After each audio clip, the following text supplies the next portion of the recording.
దేవునికి మహిమ కలుగునుగాక. ఈ ఆదివార దినాన్న మరి బెతెస్దా పరిచర్యలో మరి ఈ ఆదివార ఆరాధనను మనం ప్రారంభించుకుందాం.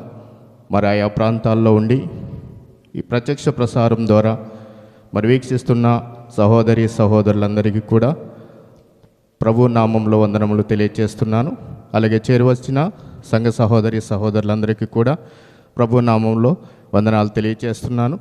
మరి ఆయా ప్రాంతాల్లో ఉండి మరి ఇది నాన్న దేవుని ఆలయంలో గడపడానికి అవకాశం లేనటువంటి వారికి ఇది ఒక చక్కనైన అవకాశంగా భావిస్తున్నాను.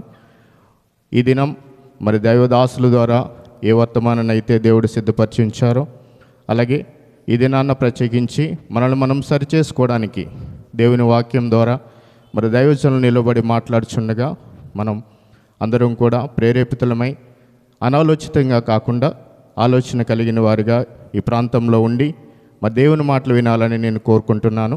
మొదటగా మరి ప్రార్థన చేసి ఈ ఆరాధన మనం ప్రారంభించుకుందాం.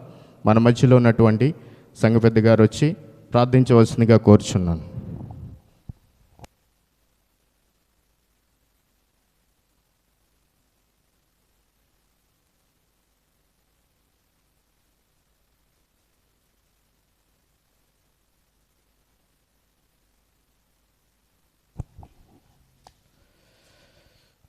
అందరూ మోకరించినట్లయితేను ప్రార్థన చేసుకుందాం. స్తోత్రములు స్తోత్రములు స్తోత్రములు తండ్రి, వందనాలు ప్రభువా. పరిశుద్ధాత్మ దైవమా, గొప్ప రక్షక మహాదేవుడైన తండ్రి, వందనములయ్యా. దేవాది దేవ రాజాది రాజైన తండ్రి, మా పరిశుద్ధాత్మ దైవమా, మీకే స్తుతులు స్తోత్రములు స్తోత్రములు తండ్రి ప్రభువా. ఉన్నవాడు అనువాడు అయిన తండ్రి, నిత్యుడు నిరంతరుడైన దేవ, మీకే స్తోత్రములు స్తోత్రం తండ్రి ప్రభువా. పరిశుద్ధాత్మ దైవమా, వందనాలు గొప్ప రక్షక, వందనాలు నిజ దైవమా, మీకే స్తోత్రములు స్తోత్రం తెలియజేస్తూ ఉన్నాం. పరిశుద్ధాత్ముడైన తండ్రి, వందనములు వందనములయ్యా. స్తుతులకు పాత్రుడైన దైవమా, మీకే స్తోత్రములు స్తోత్రములు తండ్రి, వందనాలయ్యా. హల్లెలూయా హల్లెలూయా. పరిశుద్ధాత్మ గొప్ప రక్షక, మీకే వందనాలు. పరిశుద్ధాత్మ దైవమా, వందనాలు వందనాలు ప్రభు. ఇదిగో తండ్రి, ఒక దినంలో జరిగేటండి ప్రభు, ఈ యొక్క ఆరాధనలో ప్రభు మీరు నడిపించుకొని వేడుకొచ్చిన వందనాలు తండ్రి. మొదటగా తండ్రి ప్రభు ఇచ్చే వందనాలు వందనాలు తండ్రి ప్రభు. పాటలు పాడుతుండగా పాటలు పాడుకుంటే మీరు దీవించండి, ఆశీర్వదించండి. ఇదిగో తండ్రి, పరిశుద్ధాత్మ గొప్ప రక్షక, మీకు స్తోత్రం తండ్రి ప్రభు. చివరి వరకు తండ్రి మీరు అధ్యక్షులు నడిపించుకొని వేడుకొనిచిన వందనాలయ్యా. అటు విధంగా ఇదిగో తండ్రి ప్రభు, మా ఆత్మీయ దైవజనులు కూడా ప్రభు అనేక గ్రామాల్లో తండ్రి పరిచర్య చేస్తూ వస్తుండగా ప్రభు, రాకపోకల్లో తండ్రి క్షేమ ఇచ్చిన దాన్ని బట్టి మీకు స్తోత్రం తెలియజేస్తా ఉన్నా. ప్రతి గ్రామంలో జరిగేటువంటి ప్రభు, ప్రతి ఒక్క ఆరాధన కూడా ప్రభు మీకు నామ మహిమ జరిగి చూస్తూ ఉన్నా వందనాలు ప్రభు. అటు విధంగా మధ్యాహ్నం కాలం జరిగేటువంటి ప్రభు, ఈ యొక్క ఆరాధన కూడా మీరు నడిపించుకొని వేడుకొస్తున్న వందనాలు వందనాలు ప్రభు. మమ్మల్ని అందరినీ ప్రభు మీరు తండ్రి గత విశ్రాంతి నుంచి ఒక విశ్రాంతి దినం వరకు తండ్రి ప్రభు క్షేమం కాసి కాపాడి ప్రభు, మీరు రెక్కల సారిన తండ్రి దాచి కాపాడి మరల తండ్రి స్థితిగా తండ్రి ప్రభా క్షేమంగా తండ్రి ప్రతి ఒక్కరికి తోడుకొని వచ్చి ప్రభా ఇదిగో తండ్రి మందిరంలో తండ్రి ప్రభా మీకు మాటలు వినడానికి ఇచ్చిన అవకాశాన్ని బట్టి మీకు స్తోత్రం తెలియజేస్తాను. వందనాలు వందనాలు ప్రభా. ఇదిగో దిన ప్రవేశ వందనాలు తండ్రి, దైవజనులు ప్రభా మా ఇదిగో తండ్రి ప్రభా అనేక మాటలు తండ్రి చేసే వందనాలు వందనాలు తండ్రి ప్రభా. యుద్ధుండగా ప్రభా ఇదిగో తండ్రి మెత్త నెల పడే విధంగా ఫలిస్తుంది ప్రభా. అటు విధంగా ప్రభా ప్రతి ఒక్కరి ఉదయంలో ప్రభా మాట్లాడు ప్రభా మా ప్రజలపరుచుకొని ప్రభా వాటిని ప్రభా గ్రహించి వాటి అనుసారం జీవించే బాగా నాకును ఇక్కడ ప్రతి ఒక్కరి దయచేయమని వేడుకుంటున్న వందనాలు స్తోత్రం. పరిశుద్ధాత్మ దైవమా మీకు వందనాలయం. ఇదిగో తండ్రి ప్రభా మా ప్రేమిలందరూ కూడా ప్రభా అనేక మంది ప్రభా సమయానుకూలంగా వచ్చి ప్రభా మీతో పాలు పంపులు పొందుకున్నాయా, మీతో తండ్రి ఇచ్చేవారు సంతోషించే వారుగా మీతో ఆనందించేటి వారుగా నీ తండ్రి మీకు మందిరంలో ప్రభా ఏదో తండ్రి ప్రభా అనేక రకాల ప్రభా ఇదిగో తండ్రి ఆశీర్వాదం దీవెన ఉంది ప్రభా, ఆరోగ్యం క్షేమం ఉంది అయ్యా. వాడు తెలుసుకొని ప్రభా ప్రతి ఒక్కరు తండ్రి విధంగా వచ్చి రావణ కృప దయచేయమని వేడుకొనొచ్చు. ఘనత మహిమ ప్రభావాలు మీరే పొందుకుంటారని యేసు నడుచున్న ప్రియ పరలోకపు తండ్రి ఆమేన్.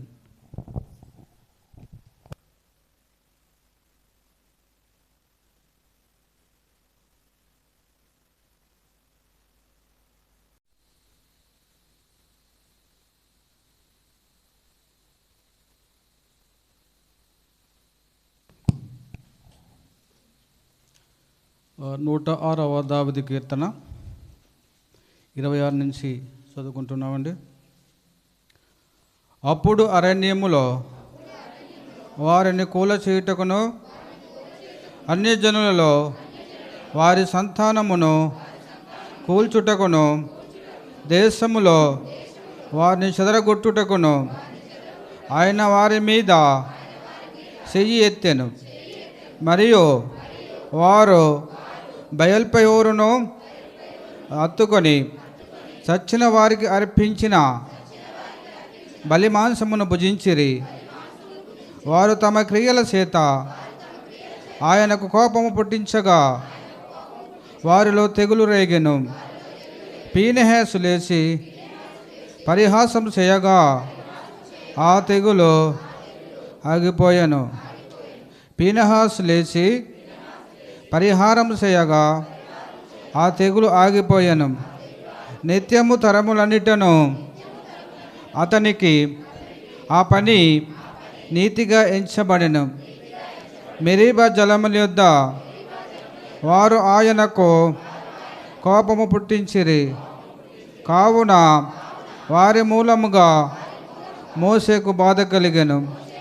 ఎట్లనగా వారు అతని ఆత్మ మీద తిరుగుబాటు చేయగా అతడు తన పెదవులతో కాని మాట పలికెను. యెహోవా వారికి ఆజ్ఞాపించినట్లు వారు అన్ని జనులను నాశనం చేయకపోయిరి. అన్ని జనులతో సహవాసం చేసి వారి క్రియలు నేర్చుకొనిరి. వారి విగ్రహములకు పూజ చేసిరి. అవి వారికి ఉరి ఆయను. మరియు వారు తమ కుమారులను తమ కుమార్తెలను దయ్యములకు బలిగా అర్పించిరి. నిరపరాధ రక్తము అనగా తమ కుమారుల రక్తము తమ కుమార్తెల రక్తము ఒలికించిరి. కనాను దేశపు వారి బొమ్మలకు వారిని బలిగా అర్పించిరి. ఆ రక్తము వలన దేశము అపవిత్రమాయను. తమ క్రియల వలన వారు అపవిత్రులైరి. తమ నడవడిలో వ్యభిచరించిన వారైరి. కావున యెహోవా కోపము ఆయన ప్రజల మీద రగులుకొనెను. ఆయన తన స్వాస్థ్యమందు అహస్యపడెను.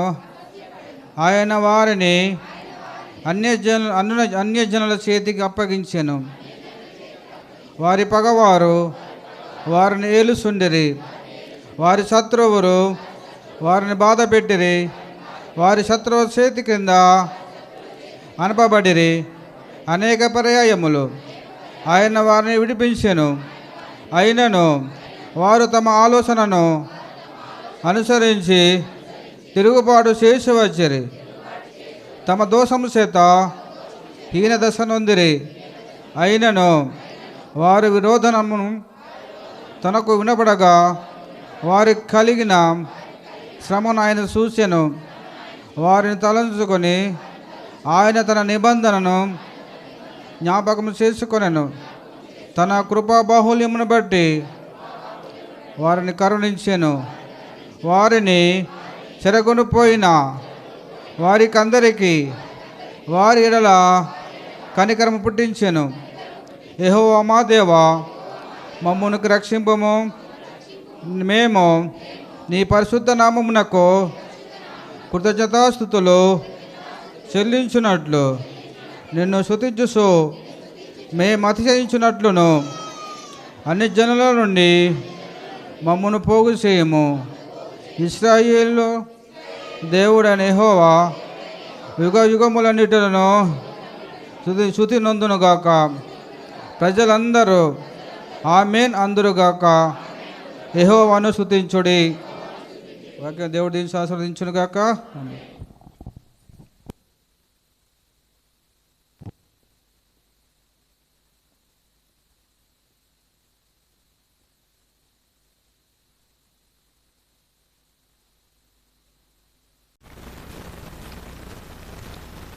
కొంత సమయం దేవుని యొక్క వర్తమానాన్ని మనందరూ కూడా శ్రద్ధగా వినడానికి ప్రయత్నం చేద్దాం. రాజుల మొదటి గ్రంథము 18వ అధ్యాయము 40వ వచనాన్ని చదువుకుందాం. అందరూ కూడా గ్రంథాలు తిరుగుతుండి. రాజుల మొదటి గ్రంథము 18వ అధ్యాయము 40వ వచనాన్ని చదువుకుందాం. అప్పుడు ఏలియా ఒకరినైనను తప్పించుకుని పోనీయక బయలు ప్రవక్తలను పట్టుకొనుడని వారికి సెలవీయగా జనులు వారిని పట్టుకునిరి. ఏలియా కీషోను వాగు దగ్గరకు వారిని కొనిపోయి అక్కడ వారిని వధించెను. దేవునికి మహిమ కలుగును గాక. కొంత సమయం దేవుని యొక్క వాక్యాన్ని మనం శ్రద్ధగా విందాం. ఈ మాట ద్వారా దేవుడు మనతో ఏం మాట్లాడనై ఉన్నాడు అనేది మనం ఆలోచన చేస్తూ విందాం. అయితే పిల్లరా, ఏలియా అనేటువంటి ప్రవక్త కీషోను వాగు దగ్గర బయలు ప్రవక్తలను వధించెను అనేటువంటి మాట మనం చూస్తాం. ఆ కాలంలో ఏలియా సేవ చేసినటువంటి దినాలు అంత మంచి దినాలైతే కావు. ఎందుకనంటే ఆ కాలంలో ఒక భయంకరమైనటువంటి దుష్టరాజు పరిపాలిస్తున్నటువంటి దినాలవి. ప్రజలందరూ కూడా ఒక దుష్టరాజు చేత, ఆహాబు అనేటువంటి ఒక దుష్టరాజు చేత నడిపించబడుతున్నటువంటి దినాలవి. అయితే అలాంటి వ్యక్తి పాలన చేస్తూ ఉన్నాడు. ఆయనకు భారీగా వచ్చిన ఆమె కూడా అత్యంత భయంకరమైనటువంటి ఆమె అని చెప్పచ్చు. ఆమె పేరు యెజెబెలు. ఈ ఆహాబు ఎలాంటి వాడో తనకు భారీగా వచ్చినటువంటి యెజెబెలు కూడా ఆహాబుకేమీ తక్కువ కాదు. అయితే పిల్లరా, ఈ యొక్క ఆహాబు అదేవిధంగా యెజెబెలు వీరు ఇరుగురు చేస్తున్నటువంటి పని ఏంటంటే దేవుని ప్రజలైన వారిని దేవుని తట్టు నుండి త్రిప్పి అన్య దేవతల తట్టు త్రిప్పేయాలి అనేదే వీరి యొక్క ఉద్దేశం. ఈ యొక్క యెజెబెలు తన గ్రామం నుండి వస్తూ ఆమె కూడా బయలు ప్రవక్తలను 450 మంది బయలు ప్రవక్తలు, అదేవిధంగా 400 మంది అషేరా ప్రవక్తలను ఆమెతో వెంట పెట్టుకుని వచ్చి దేవుని ప్రజల మధ్య ఒక భయంకరమైనటువంటి విగ్రహారాధన నెలకొల్పుతూ ప్రజలందరినీ కూడా ఆ విగ్రహారాధన వైపు తిప్పే ప్రయత్నం యెజెబెలు చేస్తూ ఉంది. ఆ కాలంలో యెజెబెలు చేస్తున్నటువంటి ఒక పని ఏంటంటే దేవుని ప్రజలైన వారిని చంపేయడం, దేవుని ప్రవక్తలను వధించడం. అంత మాత్రమే కాకుండా ఎవరైతే యెహోవాయే దేవుడు అని అంటారో అలాంటి వారి యొక్క గొంతులు కోసేయడమే యెజెబెలు చేసేటువంటి పని. ఈ యొక్క యెజెబెలుకు పిల్లరా ఆహాబు కూడా తోడయ్యారు. వీరు ఇరుగురు కలిసి యెహోవాను దేవుడిగా కొలుస్తున్న వారిని అందరిని కూడా వధించుకుంటూ వెళ్ళిపోతున్నారు. ఒక్కొక్క సందర్భంలో మళ్ళీ ప్రజల్ని ఎలాగా మభ్యపెట్టుస్తూ ఉంది అని అంటే, ఒకవేళ యెహోవాయే దేవుడైతే కనుక ఇదిగో మేము ప్రవక్తలను మేము చంపేస్తున్నాం, దేవుని ప్రవక్తలను మేము చంపేస్తున్నాం, నిజంగా దేవుడు అంటూ ఉంటే దేవుడే కనుక చూస్తే మీరు కొలుస్తున్నటువంటి ఆ యెహోవాయే ఉంటే ఖచ్చితంగా ఆయన మా మీద పగ తీర్చుకునేవాడు కదా, మేము చేస్తున్న పనిని బట్టి ఆయన మౌనంగా ఉన్నాడు కదా, అయితే మేము ఇంకా క్షేమంగా ఉన్నాం, మాకేది కాలేదు అని అంటే మీరు కొలుస్తున్నటువంటి యెహోవా దేవుడు లేడు అని ప్రజలను ఆ రీతిగా ప్రజలు ఆలోచించుకోవడం మొదలుపెట్టారు. అవును కదా, నిజంగా దేవుడే ఉంటే ఈ యొక్క ఆహాబుని యెజెబెల్ని దెబ్బకు లేపేయచ్చు కదా, వారిని ఇంకా ఎందుకు ఉండనిస్తూ ఉన్నాడు, వారి ద్వారా మరికొంతమంది ప్రవక్తల ప్రాణాలు ఎందుకు పోతా ఉన్నాయి, దేవుడు అసలు ఉన్నాడా లేదా అనేటువంటి ఆలోచనలోనికి కొంతమంది వచ్చేస్తారు. అలాంటి పరిస్థితులు చోటు చేసుకున్నటువంటి ఆ కాలంలో ఏలియా పిల్లరా నిలవబడ్డాడు. దేనికోసము అని అంటే యెహోవాయే దేవుడు అని నిరూపించడానికి ఏలియా నిలవబడ్డాడు. దేవుని స్తోత్రం కలుగును గాక. ఆ టైంలో పిల్లరా యెజెబెలు యొక్క ప్రవక్తలందరినీ కూడా ఆ కర్మేలు పర్వతం మీదకి పిలిచాడు. పిలిచి వారితో ఒక కమిట్మెంట్ చేస్తూ ఉన్నాడు. అదేంటంటే కనుక మనందరూ కూడా ఒక విషయానికి వద్దాం, ఒక దారికి వద్దాం మనందరూ కూడా అని అంటున్నాడు. నిజంగా ఎవరు దేవుడు నిజమైన దేవుడో మనం తెలుసుకుందాం. అందుకు గాను మనం ఒక పని చేద్దాం అని ఒక ఒప్పందానికి వచ్చాడట. ఎవరు? ఏలియాని, అదేవిధంగా యెజెబెలు యొక్క ప్రవక్తలు. మనందరూ కూడా ఒక ఒప్పందానికి వద్దాం. నేను చెప్పే దీనిని బట్టి ఎవరు దేవుడు, నిజమైన దేవుడో తెలిసిపోద్ది. ఒకవేళ మీరు ఆరాధించినటువంటి బయలు నిజమైన దేవుడు, లేకపోతే నేను ప్రకటిస్తున్నటువంటి యెహోవాయే దేవుడు అనేది ఈ యొక్క పరీక్ష ద్వారా తేలిపోతుంది. చేద్దామా అని అంటే అక్కడ ఉన్నటువంటి బయలు ప్రవక్తలందరూ కూడా ఎంతో సంతోషిస్తున్నారు. సరే, ఈ యొక్క ఒప్పందం మాకిష్టమే, ఇలా చేద్దామైతే అని అన్నప్పుడు ఏలియా చెప్పాడు, అయితే మనమందరూ కూడా ఈ యొక్క కరిమేలు పర్వతం మీద కట్టెలు పేర్చి ఎద్దును తునాతునకలుగా చేసి ఆ మాంసపు ముద్దలను ఈ కట్టెల మీద పేర్చి కట్టెలన్నింటినీ కూడా నీటితో తడిపేద్దాం.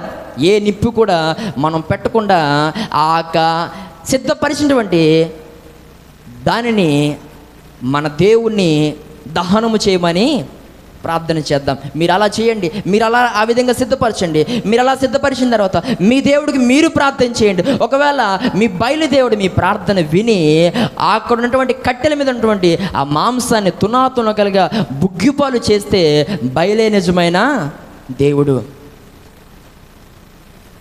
అలా నేను కూడా చేస్తాను. ఒకవేళ నా కట్టెల మీద ఉన్నటువంటి మాంసము ఆ విధంగా దహనమైపోతే నా దేవుడు నిజమైన దేవుడు. ఇలా చేద్దామా అని అన్నప్పుడు వారు సరే అలా నేను చేద్దామని అన్నారు. అయితే మొదట వారు ఆ పని చేయడానికి వారు ఇష్టపడి వాటిని కట్టెలన్నీ కూడా క్రమంగా పేర్చి చక్కగా పేర్చి ఎద్దు నొప్పులారా ముక్కలుగా చేసి ఆ ఎద్దు మాంసపు ముద్దలను ఆ కట్టెల మీద పేర్చి ఫుల్గా నీటితో ఆ కట్టెలను తడిపేసి ఇప్పుడు ప్రార్థన చేస్తున్నారట, బయలా నీవు మా మధ్యకు దిగి రావాలి, ఇక్కడ ఉన్నటువంటి ఈ కట్టెలను ఈ మాంసాన్ని నువ్వు ధ్వంసం చేయాలి, నువ్వు బుగ్గిపోలు చేసేయాలి అని ప్రార్థన చేస్తున్నప్పటికీ వారు కోరినట్టుగా వారు బయలుదేవుడు రాలేదు. టైం అయిపోయింది. తర్వాత ఇప్పుడు ఏలియా వంతు వచ్చింది. ఆ టైంలో ఏలియా కూడా అలానే చేశాడు, కట్టెల్ని పేర్చాడు. ఏమంటే ఆ ఎద్దును ముక్కలుగా కట్ చేసి ఆ కట్టెల మీద ఆ పేర్చి ఏలియా ప్రార్థన చేశాడు. వెంటనే ఆకాశము నుండి అగ్ని వచ్చి ఏలియా సిద్ధపరిచినటువంటి ఆ కట్టెలను మాంసమును బుగ్గిపాలు చేసింది. ఆ రోజు ఏలియా ప్రకటిస్తున్నటువంటి యెహోవాయే దేవుడు అని తేలిపోయింది. గట్టిగా దేవునికి స్తోత్రం చెప్దాం. ఈ మాటలు నా ప్రియ సహోదరుడా, ఏలియా ప్రకటిస్తున్నటువంటి యెహోవాయే దేవుడు అని ఎప్పుడైతే నిరూపించబడిందో ఆ టైంలో వెంటనే ఈ యొక్క యెజెబెలు యొక్క ప్రవక్తలు ఆ స్థలం నుండి జాయిగా తప్పుకుంటున్నారట. దేవుని స్తోత్రం కలుగునుగాక. ఒక్కొక్కరు ఆ ప్రక్క నుంచి ఇక్కడ మనం ఉంటే గనక ఖచ్చితంగా మనకి ఏదో ఒక నష్టం జరుగుతుంది, కాబట్టి మనం జాయిగా తప్పుకుంటే బెటర్ అని ప్రతి ఒక్కరు కూడా దేవుడు కార్యము చేసిన తర్వాత ఏలియా సిద్ధపరిచినటువంటి ఆ కట్టెలన్నీ కూడా బుగ్గిపాలు అయిపోయిన తర్వాత మాంసం అంతా కూడా ధ్వంసమైన తర్వాత వారందరూ కూడా వెళ్ళిపోతూ ఉన్న టైంలో అప్పుడు ఏలియా అంటూ ఉన్నాడు. ఏంటనంటే కనుక చదువుదాం ఆ మాటని, ఒక్కరినైనా తప్పించుకుని పోనీయక బయలు ప్రవక్తలను పట్టుకుని వారికి సెలవీయగా జనులు వారిని పట్టుకొనిరి. ఏలియా వారిని కీషోను వాగు దగ్గరకు తీసుకొచ్చి అక్కడ వారిని ఏం చేశాడు? వధించాడు. ఈ మాటలు నా ప్రియ సహోదరుడా, ఇక్కడ మనం గ్రహించాలి, నేటి ఆత్మీయ జీవితంలో కూడా ఇలాంటి బయలు ప్రవక్తలకు చెందినటువంటి అనుభవాలు మన జీవితాల్లో కూడా ఉంటే నేటి దినాన దేవుని యొక్క వాక్యపు వెలుగులో ఆ యొక్క బయలు ప్రవక్తల యొక్క క్రియలను మనం కూడా ఏం చేయాలి? వధించాలి. దేవుని స్తోత్రం కలుగునుగాక. నేటి దినాన పిల్లరా, ఈ బయలు ప్రవక్తల యొక్క అనుభవాలు ఏంటో వాటిని మనం ఆలోచన చేయగలిగితే ఖచ్చితంగా వాటిని మనం ఏం చేయాలి? వధించగలుగుతాం. ఈ యొక్క ప్రత్యేకమైన సమయంలో మాట్లాడుతున్న ప్రియ సహోదరుడు, మన హృదయాల్లో కూడా బయలు ప్రవక్తలు ఉన్నారు. మన హృదయంలో కూడా బయలు ప్రవక్తల యొక్క అనుభవాలు ఉన్నాయి. మనలో కూడా బయలు ప్రవక్తల యొక్క ఉద్దేశాలు ఉన్నాయి. మనలో కూడా బయలు ప్రవక్తల యొక్క తలంపులు ఉన్నాయి. నేటి మధ్యాహ్నకాల సమయంలో దేవుడు మనందరితో స్పష్టంగా మాట్లాడుతున్న మాట, నీవును ఆ ఏలియా బయలు ప్రవక్తలను కీషోను వాగు దగ్గర వధించిన రీతిగా నీ హృదయంలో ఉన్నటువంటి బయలు ప్రవక్తల యొక్క అనుభవాలు కూడా నువ్వేం చేయాలి? నేటి దినాన నువ్వు వధించాలి. అప్పుడే నువ్వు దీవించబడతావు, అప్పుడే నువ్వు ఆశీర్వదించబడతావని దేవుడు నేటి దినాన్న ప్రత్యేకంగా మనతో సూటిగా మాట్లాడుతూ ఉన్నాడు. దేవుని స్తోత్రం కలుగును గాక. అయితే పిల్లరా, ఈ బయలు ప్రవక్తలు ఎలాంటి వారు? 3 విషయాలను మీతో నేను త్వరగా మాట్లాడి నా మాటల ముగింపులను తీసుకువెళ్తాను. ఈ బయలు ప్రవక్తలు ఎలాంటి వారు? ఏలియా చేత వధించబడినటువంటి ఈ బయలు ప్రవక్తలు ఎలాంటి వారో నేటి దినాన మనకు అర్థమైతే మనలో కూడా ఇలాంటి అనుభవాలు ఉన్నాయో లేదో మనం పరిశీలన చేసుకోగలుగుతాం. ఒకవేళ ఉంటే వారిని బ్రతకనివ్వకూడదు. ఏలియా వధించినట్టుగా ఆ అనుభవాలను ఏం చేయాలంటే సమయమున మనము కూడా వధించాలి. దేవుని స్తోత్రం కలుగునుగాక. సరే, మంచిది. అయితే ఈ బయలు ప్రవక్తలు ఎలాంటి వారు చూద్దాం. చూడండి, 1 రాజుల గ్రంథము అదే 18వ అధ్యాయంలో 19వ వచనాన్ని చదువుదాం. అయితే ఇప్పుడు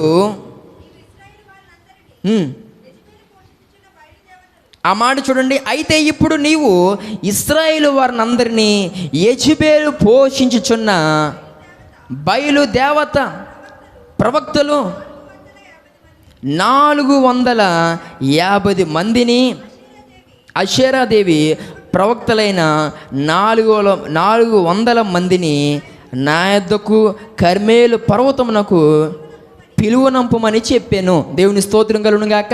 మొట్టమొదటిగా ఈ బయలు ప్రవక్తలు ఎలాంటి వారు అనేది మనం ఆలోచన చేస్తే ఇక్కడే చదవబడిన మాటలో మనకి అర్థమవుతా ఉంది, వీరు యెజెబెలు ద్వారా పోషించబడుతున్నవారు. ఆ మాట అక్కడే మనం చూసాం కదా. వీరు యెజెబెలు ద్వారా పోషించబడుతున్నటువంటి బయలు ప్రవక్తలు ఎంతమంది? 450 మంది. ఇంకా యెజెబెలు చేత పోషించబడుతున్నటువంటి ప్రవక్తలు, అషేరా ప్రవక్తలు, వారు ఎంతమంది అని అంటే 400 మంది. మొత్తం 850 మందిని ఎవరు పోషిస్తున్నారు అంటే ఈ బయలు ప్రవక్తలు ఎలాంటి వారు అని అంటే యెజెబెలు చేత పోషించబడుతున్నవారు. ఈ బయలు ప్రవక్తలు ఎవరు అని అంటే యెజెబెలు చేత పోషించబడుతున్నారు. ఈ మాటలు నా ప్రియ సహోదరి సహోదరుడా, యెజెబెలు రాని లోకానికి సాదృశ్యం, లోక క్రియలకు సాదృశ్యం. నేటి సమయమున మనము కూడా దేని చేత మనం పోషించబడుతున్నాం? ఈ మాట కంటే ఇక్కడ నేను మరొక మాట నేను వాడతాను. అదేంటనంటే ఇక్కడ యెజెబెలు చేత పోషించబడుతూ ఉన్నారు అని అనడం కన్నా యెజెబెలు చేత ప్రేరేపించబడుతూ ఉన్నారని అనడం చాలా ఉత్తమమని నాకు అనిపించింది. దేవుని స్తోత్రం కలుగును గాక. పోషించబడడం అనేది సరే, కానీ వారు ఎవరు చెప్పింది చేస్తున్నారు? యెజెబెలు చెప్పింది వారు చేస్తున్నారు. అంటే నేటి దినాన మనము దేని చేత ప్రేరేపించబడతా ఉన్నాము? మనము ఎవరు చేత నడిపించబడతా ఉన్నాము? మనము ఎవరు చేత పోషించబడతా ఉన్నాము? ఒకవేళ దేవుడేనండి అని అంటే దేవుని యొక్క ఉద్దేశానుసారంగా మనం ఉన్నామా? ఈ యొక్క ప్రత్యేకమైన సమయంలో మాట్లాడుతున్న ప్రియ సహోదరి సహోదరుడా, ఈ యొక్క ఏలియా అటు ఉన్నాడు ఆ కర్మేలు పర్వతం మీదకి యెజెబెలు చేత పోషించబడుతున్న వారిని అందరినీ కూడా పిలవండి అని మాట్లాడుతూ ఉన్నాడు. ఈ ప్రత్యేకమైన సమయంలో ఈ మాట్లాడుతున్న ప్రియ సహోదరి సహోదరుడా, చాలా సమయాల్లో పిల్లరా ఈ యొక్క లోకము మనల్ని అనేక విషయాలకు ఏం చేస్తుంది? ప్రేరేపిస్తూ ఉంది. ఈ లోకములటువంటి అనేక క్రియలు మనల్ని ప్రేరేపిస్తూ దేవుని ద్వారా నడిపించబడకుండా మనల్ని చెడగొడుతూ మన ఆత్మీయ జీవితాలను పాడు చేస్తూ ఉన్నాయి. ఈ ప్రత్యేకమైన సమయంలో మాట్లాడుతున్న ప్రియ సహోదరి సహోదరుడా, మనముగా ఆలోచించేద్దాం. ఈరోజు ఏది నిన్ను ప్రేరేపిస్తూ ఉంది? ఏది నిన్ను నడిపిస్తూ ఉంది? ఈరోజు సోషల్ మీడియా, లేకపోతే లోకమున్నటువంటి వ్యసనాల, లేకపోతే లోకమున్నటువంటి క్రియల, లేకపోతే లోక తలంపుల, ఏవి ఏ ఆశలు నిన్ను ప్రతిసారి పాపానికి పురుకొల్పుతూ పాపానికి ప్రేరేపిస్తూ నిన్ను నడిపిస్తూ ఉంది అనేది ఒక్కసారి ఆలోచించండి. ఈ మాటలు నా ప్రియ సహోదరి సహోదరుడా, యెజెబెలు చేత ఈ యొక్క బయలు ప్రవక్తలు ఏం చేయబడుతున్నారు? ప్రేరేపించబడతా ఉన్నారు. యెజెబెలు చేత ఈ బయలు ప్రవక్తలు నడిపించబడుతూ ఉన్నారు. యెజెబెలు ప్రేరణ ఎలాంటిది అని మనం ఆలోచన చేస్తే యెజెబెలు ప్రేరణ ఒకటి దుష్టత్వము, రెండవది దౌర్జన్యం. ఈ 2 విధాలుగా యెజెబెలు ద్వారా బయలు ప్రవక్తలు ఏం చేయబడుతున్నారు? పోషించబడుతున్నారు, ప్రేరేపించబడుతున్నారు. ఈ 2 అనుభవాల ద్వారా యెజెబెలు తమ ప్రవక్తలను ఏం చేస్తుంది? నడిపిస్తుంది. వారిని మంచి మార్గంలో నడిపించాలని అనుకోవట్లేదు. వారిని దుష్ట మార్గాల్లో యెజబెల్ ఏం చేస్తుంది? నడిపిస్తుంది. వారికి నేర్పిస్తుంది దౌర్జన్యము చేయటం, దేవుని ప్రజలను మట్టు పెట్టడం వారికి నేర్పిస్తూ ఉంది, గొడవలు ఆడడం వారికి నేర్పిస్తూ ఉంది, ప్రతి ఒక్కరితో ఒక రకమైనటువంటి వివాదం పెట్టుకోవడం నేర్పిస్తూ ఉంది. దుష్ట మార్గాల్లో వారు ఎలా నడవాలో వారికి అర్థం కాకుండా, వారు కానుకోకుండా వారికి ఇండైరెక్ట్గా నేర్పిస్తూ వారిని అన్ని విధాలుగా కూడా ఆమె పురుకొల్పుతున్నట్లుగా మనం చూస్తూ ఉన్నాం. ఈ యొక్క ప్రత్యేకమైన సమయంలో ఈ మాట్లాడుతున్న ప్రియ సహోదరి సహోదరుడా, కొన్ని సందర్భాల్లో దుష్టత్వం మనల్ని కూడా ఏం చేస్తుంది? ప్రేరేపిస్తాం. ఏది దుష్టత్వం అండి అని అంటే గనక దేవుడు చెబుతున్నట్టుగా జీవించకపోవడం, దుష్టత్వంలో బ్రతకటం. ఒక ప్రక్క దేవుడు హెచ్చరిస్తూ ఉన్నా ఆ హెచ్చరికను ఖాతరు చేయకపోవటం, దుష్టత్వంలో బ్రతకటం. ఈ యొక్క ప్రత్యేకమైన సమయంలో మాట్లాడుతున్న ప్రియ సహోదరి సహోదరుడా, తెలుసో తెలియకో అనేక పర్యాయములు మనము పాపములో పడుతూ లేస్తూ మనం జీవిస్తూ ఉన్నాం. అయితే దేవుడు మాట్లాడుతున్నాడు, కొన్ని సందర్భాల్లో నేను మాత్రమే నేను నడిపించటం లేదు, కానీ దుష్టత్వం కూడా నేను ఏం చేస్తుంది? నడిపిస్తాను. కొన్ని సందర్భాల్లో నేనే నిన్ను నడిపించట్లేదు, కొన్ని సందర్భాల్లో నువ్వు నా ద్వారా మాత్రమే నడిపించబడట్లేదు, నువ్వు లోకనాథుడితో కూడా ఏం చేయబడుతున్నావు? నడిపించబడుతున్నావు. కొన్ని సందర్భాల్లో నువ్వు అనుకోవచ్చు నన్ను దేవుడు ఇంతవరకు నడిపించాడని. అయితే ప్రియ సహోదరి సహోదరుడు, నీకు తెలుసా ఆయా సందర్భాల్లో అపవాది కొన్ని నడిపించాడని? మరి నష్టమేమీ జరగలేదంటే జరుగుతుంది, జాగ్రత్త, జరుగుతుంది, జరగబోతా ఉంది అది. కొన్ని సందర్భాల్లో ఈ లోక నాథులు నిన్ను నడిపించారు, ఈ యొక్క లోక స్నేహితులు నడిపించారు, లోక తలంపుల్ని నడిపించే వాటికి నాశనము, వారికి నష్టం ఇప్పుడు నువ్వు చూడకపోవచ్చు, కానీ రాబోతున్న దినాల్లోనైనా నీవు చూస్తావు. జాగ్రత్త. మనలను లోకము నడిపించడానికి వీల్లేదు, మనలను దుష్టులు నడిపించడానికి వీల్లేదు. ఆ కీర్తన గ్రంథం 1వ అధ్యాయం 1వ వచనంలో మనం చూస్తాం, దుష్టుల ఆలోచన చెప్పున నడవద్దు, దేవుని ఆలోచన చెప్పున నడుద్దామండి. దేవుని యొక్క చిత్త ప్రకారం నడవడానికి మనము ప్రయత్నం చేద్దాం. ప్రతిసారి దుష్టుల చేత నడిపించబడుతూ, ప్రభువుని ఎరగనటువంటి వారి చేత నడిపించబడుతూ, ఈరోజు లోకము చెప్పేదే వాస్తవం అన్నట్లుగా మనము ఈరోజు నడిపించబడడం ఎంత బాధాకరమైన పరిస్థితి. ఈ యొక్క ప్రత్యేకమైన సమయంలో దేవుడు నీతో సూటిగా స్పష్టంగా మాట్లాడుతున్న మాట, నీవు దేని చేత నడిపించబడతా ఉన్నావు? దుష్టుల చేత, ఈ లోకంలో ఉన్నటువంటి దుష్టుడు అనబడినటువంటి అపవాది చేత, అపవాది క్రియల చేత మోసము చేయబడుతూ ఈరోజు అనేక పాపపు క్రియలు గుండా నువ్వు నడిపించబడుతూ ఉన్నట్లయితే కనుక జాగ్రత్త. నిన్ను పాపము నడిపిస్తూ ఉంది, నిన్ను పాపము ప్రేరేపిస్తూ ఉంది, దానికి ఎంత మాత్రం అవకాశం ఇవ్వద్దు. దేవుని స్తోత్రం కలుగునుగాక. ఇక్కడ దుష్ట మార్గంలో వీరిని నడిపించడం మాత్రమే కాక, దుష్ట మార్గంలో వీరిని ప్రేరేపించడం మాత్రమే కాక, వారికి దౌర్జన్యాన్ని కూడా, అక్రమంగా జీవించడం కూడా వారికి నేర్పిస్తూ ఆ విధానాల్లో వారిని ముందుకి నడిపిస్తూ ఉంది. ఈ యొక్క ప్రత్యేకమైన సమయంలో ఈ మాట్లాడుతున్న ప్రియ సహోదరి సహోదరుడా, ఈ యొక్క యెజబెలు లోకానికి సాదృశ్యం. ఆ బయలు ప్రవక్తలు మనకు సాదృశ్యంగా తీసుకుందాం. ఈ యొక్క బయలు ప్రవక్తలు ఎవరి యొక్క అడుగుజాడల్లో ఉన్నారని అంటే, లోకం యొక్క అడుగుజాడల్లో వారు ఉన్నారు, లోకము యొక్క ప్రేరణలో వారు ఉన్నారు. ఈరోజు నువ్వు ఎవరి అడుగుజాడల్లో ఉన్నావు, ఎవరి చేతుల్లో నీవు ఉన్నావు, ఏది నేను నడిపిస్తూ ఉంది అనేది ఆలోచన చేయాలి. అయితే ఈ లోక ప్రేరణ ఎలాంటిది? ఈ యొక్క యెజబెలు లోకానికి సాదృశ్యమైతే ఆమె యొక్క నడిపింపు అనేది దుష్ట మార్గంలో ఉన్నట్లయితే, ఆమె యొక్క నడిపింపు అనేది దౌర్జన్యంలో ఉన్నట్లయితే కనుక, ఇంకా ఈ యొక్క యెజబెలు ప్రేరణ ఎలాంటిది అనేది మనం ఆలోచన చేస్తే బైబిల్లో నుండి కొన్ని విషయాలు కూడా మనం చూడగలుగుతాం. చూడండి, ఈ యొక్క యెజబెలు యొక్క ప్రేరణ ఇంకా ఏ విధంగా ఉంటుంది, ఈ లోకం యొక్క ప్రేరణ ఏ విధంగా ఉంటుంది, ఈ లోకము కొన్ని సందర్భాల్లో మనలను ఏ రీతిగా ప్రేరేపిస్తుంది అనేది మనం చూస్తే, ఎఫెసీయులకు రాసిన పత్రిక 5వ అధ్యాయము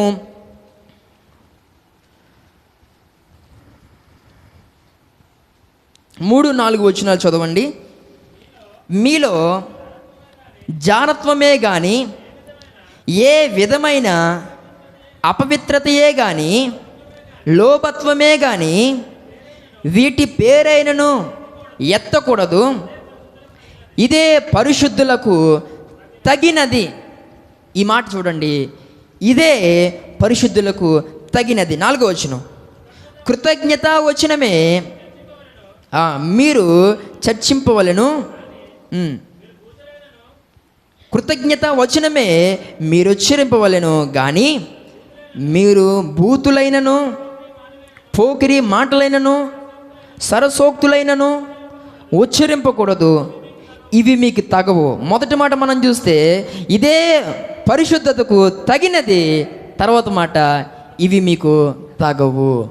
ఒకటి, ఇవి మీకు తగినవి, పరిశుద్ధత మీకు తగినది. తర్వాత మాటలు మాట్లాడుతూ పౌలు అంటూ ఉన్నాడు, ఇవి మీకు తగవు. కొన్ని సందర్భాల్లో ఏవి మీకు తగవు అని పరిశుద్ధాత్మ దేవుడు మాట్లాడుతున్నాడు, అపవాది వాటిని ముందుకు తీసుకొచ్చి వాటిలో నేను నడిపించే ప్రయత్నము చేస్తాడు. జాగ్రత్త, వాటిలో నీవు నడిచి వెళ్ళే విధంగా చేస్తాడు. అంటే దేవుడు ఏవి నీకు తగవు అని చెప్తా ఉన్నాడు, దేవుడు నేను ఏ మార్గంలో నడవద్దు అని చెప్తా ఉన్నాడు, దేవుడు ఏది నీకు క్షేమకరం కాదు అని చెబుతా ఉన్నాడు. కొన్ని సందర్భాల్లో అపవాది అవే మార్గాల్ని ముందుకు తీసుకొచ్చి నిన్ను ఆ మార్గాలు నడిపించడానికి నిన్ను బహుగా ప్రేరేపిస్తాడు. నిన్ను అతిగా మోటివేట్ చేస్తూ ఏదో ఒక పనిలో నిన్ను దింపి ఇంకా అక్కడి నుంచి నిన్ను మరింత పాపపు లోతుకు తీసుకువెళ్ళే ప్రయత్నం అపవాది చేస్తూ ఉంటాడు. పిల్లరా, ఇది యెజబెల్ యొక్క ప్రేరణ. అంటే ఆమె లోకానికి సాదృశ్యం కనుక కొన్ని సందర్భాల్లో లోకము నిన్ను ఈ విధంగా ప్రేరేపిస్తుంది. ఆ సమయంలో పిల్లరా ఎంత మాత్రం మనం అవకాశం ఇవ్వకూడదు. మీలో జారత్వం ఉండడానికి వీల్లేదు, మీలో అపవిత్రత ఉండడానికి వీల్లేదు, మీలో లోభత్వం ఉండడానికి వీల్లేదు. వీటి చేత మీరు ప్రేరేపించబడడానికి వీల్లేదు. మీరు దేని చేత ప్రేరేపించబడాలి అంటే మీరు పరిశుద్ధాత్మ ద్వారా మీరు ప్రేరేపించబడాలి. ఆ పరిశుద్ధాత్మ అనేది మనలో ఉండాలి అని అంటే మనము పరిశుద్ధంగా జీవించడానికి మనము ఇష్టపడాలి. దేవుని స్తోత్రం కలుగును గాక. ఆ పరిశుద్ధాత్మ మనల్ని నడిపించాలి అని అంటే పరిశుద్ధాత్మకు మన హృదయంలో అవకాశాన్ని ఇవ్వాలి. ఆ పరిశుద్ధాత్మ దేవుడు ఎప్పుడు మనలోనికి వస్తారు అని అంటే మనము అపవిత్రతను మనం తీసివేసుకుని, పాపాన్ని మన హృదయంలో తీసివేసుకుని, అపవిత్రత మన హృదయంలో తావు లేకుండా మనము జీవించగలుగుతున్నప్పుడు మనము దేవుని యొక్క ఆత్మను అనగా ఆ పరిశుద్ధాత్మ మనం పొందుకుంటాం. ఆనాటి నుండి మనము అపవాది ప్రేరణకు చిక్కకుండా ఆ దేవుని ప్రేరణ ద్వారానే మనం నడిపించబడడానికి దేవుడు కృప చూపుతారు. దేవుని స్తోత్రం కలుగును గాక. ఈ యొక్క ప్రత్యేకమైన సమయంలో మాట్లాడుతున్న ప్రియ సహోదరి సహోదరుడు, దుష్టత్వము చేత మనం నడిపించబడడానికి వీల్లేదు. అపవిత్రాత్మ చేత, అపవిత్రత చేత, పాపము చేత మనం పురుకొల్పబడుతూ ఆ విధంగా మనం నడిపించబడడానికి వీలు లేదు అని దేవునికి సేవకునిగా నేను తెలియజేస్తూ ఉన్నాను. కొలసీలకు రాసిన పత్రిక 3వ అధ్యాయము, కొలసీలకు రాసిన పత్రిక 3వ అధ్యాయము 5వ వచనం, కావున భూమి మీదనున్న మీ అవయవములను అనగా జారత్వమును, అపవిత్రతను, కామాతృతను, దురాశను, ధనాపేక్షను చంపివేయుడే. దేవుని స్తోత్రం కలుగును గాక. ఇక్కడ మన ఆత్మీయ జీవితాన్ని చంపేవి మన ముందుంచి ఇక్కడ పరిశుద్ధాత్మ దేవుడు మాట్లాడుతున్నాడు. ఇవి నిన్ను ఆత్మీయతలో చంపేక ముందే నీవే కానుకుని ముందే నువ్వు వీటిని ఏం చేయాలి? చంపాలి. ఎందుకో తెలుసా? వీటిని చంపకపోతే ఇవే నిన్ను ఏం చేస్తాయి? నిన్ను చంపేస్తాయి. ఇవే నిన్ను ఆత్మీయతలో వెనకకు లాక్కుని వెళ్ళిపోతాయి. ఇవే నిన్ను ఇంతగా ఎదిగినటువంటి నిన్ను, ఇంతగా బలపడినటువంటి నిన్ను, ఇంతగా ప్రభు కొరకు వాడబడుతున్న నిన్ను ఒకానొక దినము పతనావసరం నడిపించేస్తే జాగ్రత్త. వీటిని నీలో బ్రతకనివ్వడానికి వీల్లేదు. దేవుని స్తోత్రం కలుగును గాక. ఇక్కడ పరిశుద్ధాత్మ దేవుడు చాలా స్పష్టంగా మనందరితో మాట్లాడుతూ ఉన్నాడు. వీటిని చంపేయండి. ఇవి మీ హృదయములో ఎంత మాత్రము ఉండడానికి వీలు లేదు. దేవుని స్తోత్రం కలుగును గాక. మన హృదయములో అపవిత్రతకు తావు ఉండకూడదు. మన హృదయంలో ధనాపేక్షకు తావు ఉండకూడదు. మన జీవితాల్లో జారత్వానికి, పాపానికి పిల్లరా తావు ఉండకూడదు. పరిశుద్ధాత్మ దేవుడు మాట్లాడుతున్నాడు. నేటి దినమే ఏలియా బయలు ప్రవక్తలను ఏం చేశాడు? వధించాడు. నేటి దినాన దేవుని యొక్క వాక్యపు వెలుగులో ఈ యొక్క చీకటి క్రియలను నీవు కూడా ఏం చేయాలి? వధించాలి. ఈ చీకటి క్రియలను నీవు కూడా వధించకపోతే జాగ్రత్త, ఇవే నిన్ను వధిస్తాయి, ఇవే నీ కుటుంబాన్ని వధిస్తాయి, ఇవే నిన్ను వధించకుండా విడిచిపెట్టవు. నిన్ను ఆత్మీయతలో చంపేదాకా ఇవి నేనేం చేయు, నిన్ను వెంటాడుతూనే ఉంటాయి. నేటి దినాన దేవుని సహాయముతో వీటిని నువ్వు వధించాలి అని దేవునికి సేవకునిగా నేను తెలియజేస్తూ ఉన్నాను. దేవుని స్తోత్రం కలుగునుగాక. కాబట్టి దేవుడు వద్దన్నది మన దగ్గర ఉండడానికి వీల్లేదు, అపవిత్రమైనది మన దగ్గర మనం దాచుకోవడానికి వీల్లేదు. ఒకవేళ ఈ క్రియలే నీలో దాస్తూ పైకి భక్తిగా నటిస్తూ పైకి పిల్లల ఏదో దేవునిలో ముందుకు కొనసాగిపోతూ ఉన్నావేమో, ఈ ప్రత్యేకమైన సమయంలో దేవుడు నీతో సూటిగా మాట్లాడుతూ ఉన్నాడు. వీటిని, ఈ క్రియలను నీలో ఎంత మాత్రము దాచి పెట్టదు. ఎందుకనంటే ఇవి అపవిత్రమైనవి. అపవిత్రమైనది దాస్తే దేవుడు చాలా కోప్పడతాడు.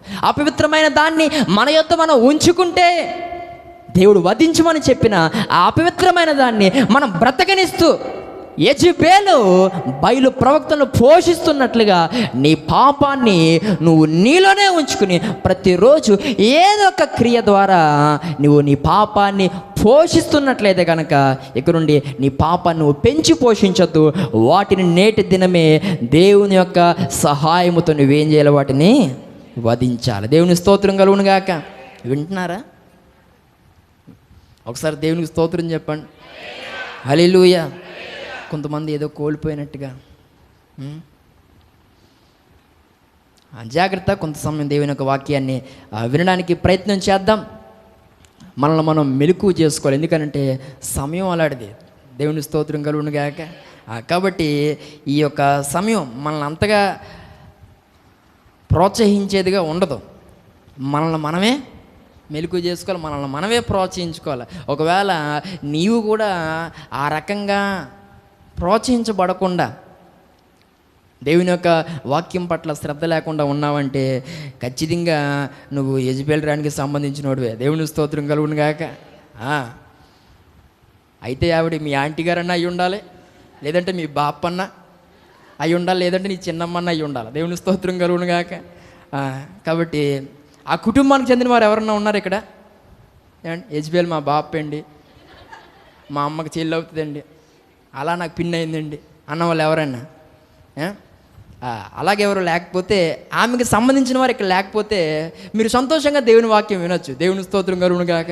ఏటబ్బా మా వాళ్ళ కోసం ఇంత సెట్గా చెప్తున్నారు అన్నట్టుగా, యెజెబెలు మీకు సంబంధించింది అన్నట్లుగా మీరు బాధపడుతున్నారేమో అనేది నా ఉద్దేశం. దేవుని స్తోత్రం కలుగునుగాక. కాబట్టి అలాంటి వాళ్ళు ఎవరు లేరు కదా.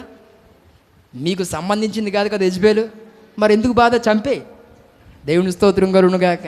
ఆ క్రియలను చంపేయాలి, ఆ ప్రేరణను చంపేయాలి, ఆ ప్రోత్సాహాన్ని చంపేయాలి. అప్పుడే మనము ప్రభు కొరకు నిలబడగలుగుతాం. దేవుని స్తోత్రం కలుగునుగాక. దేవుడు వద్దన్న దాన్ని మన యొద్ద మనం ఉంచుకోకూడదు. కొంచెం నేను ఇక్కడ డీవియేట్ అవుతున్నాను, మీరు గమనించండి. ఈ సబ్జెక్ట్ని దాటి కొంచెం నేను డీవియేట్ అయ్యి మాట్లాడబోతా ఉన్నాను. మీరు అర్థం చేసుకుంటే మరలా మనం ఇక్కడికి వద్దాం. దేవుని స్తోత్రం కలుగునుగాక. చూద్దాం. చూడండి, యెహోషువ గ్రంథం దగ్గరికి రండి. ఆ టాపిక్లో మనం ఉండడం, టాపిక్ మారుతున్నాం. మీకు బుర్ర ఉంటే వెంటనే మీరు కానుకుంటారు. ఏమండి? యెహోషువ గ్రంథము 7వ అధ్యాయము 12వ వచనం 13వ వచనం. కాబట్టి ఇశ్రాయేలీలు శాపగ్రస్తులై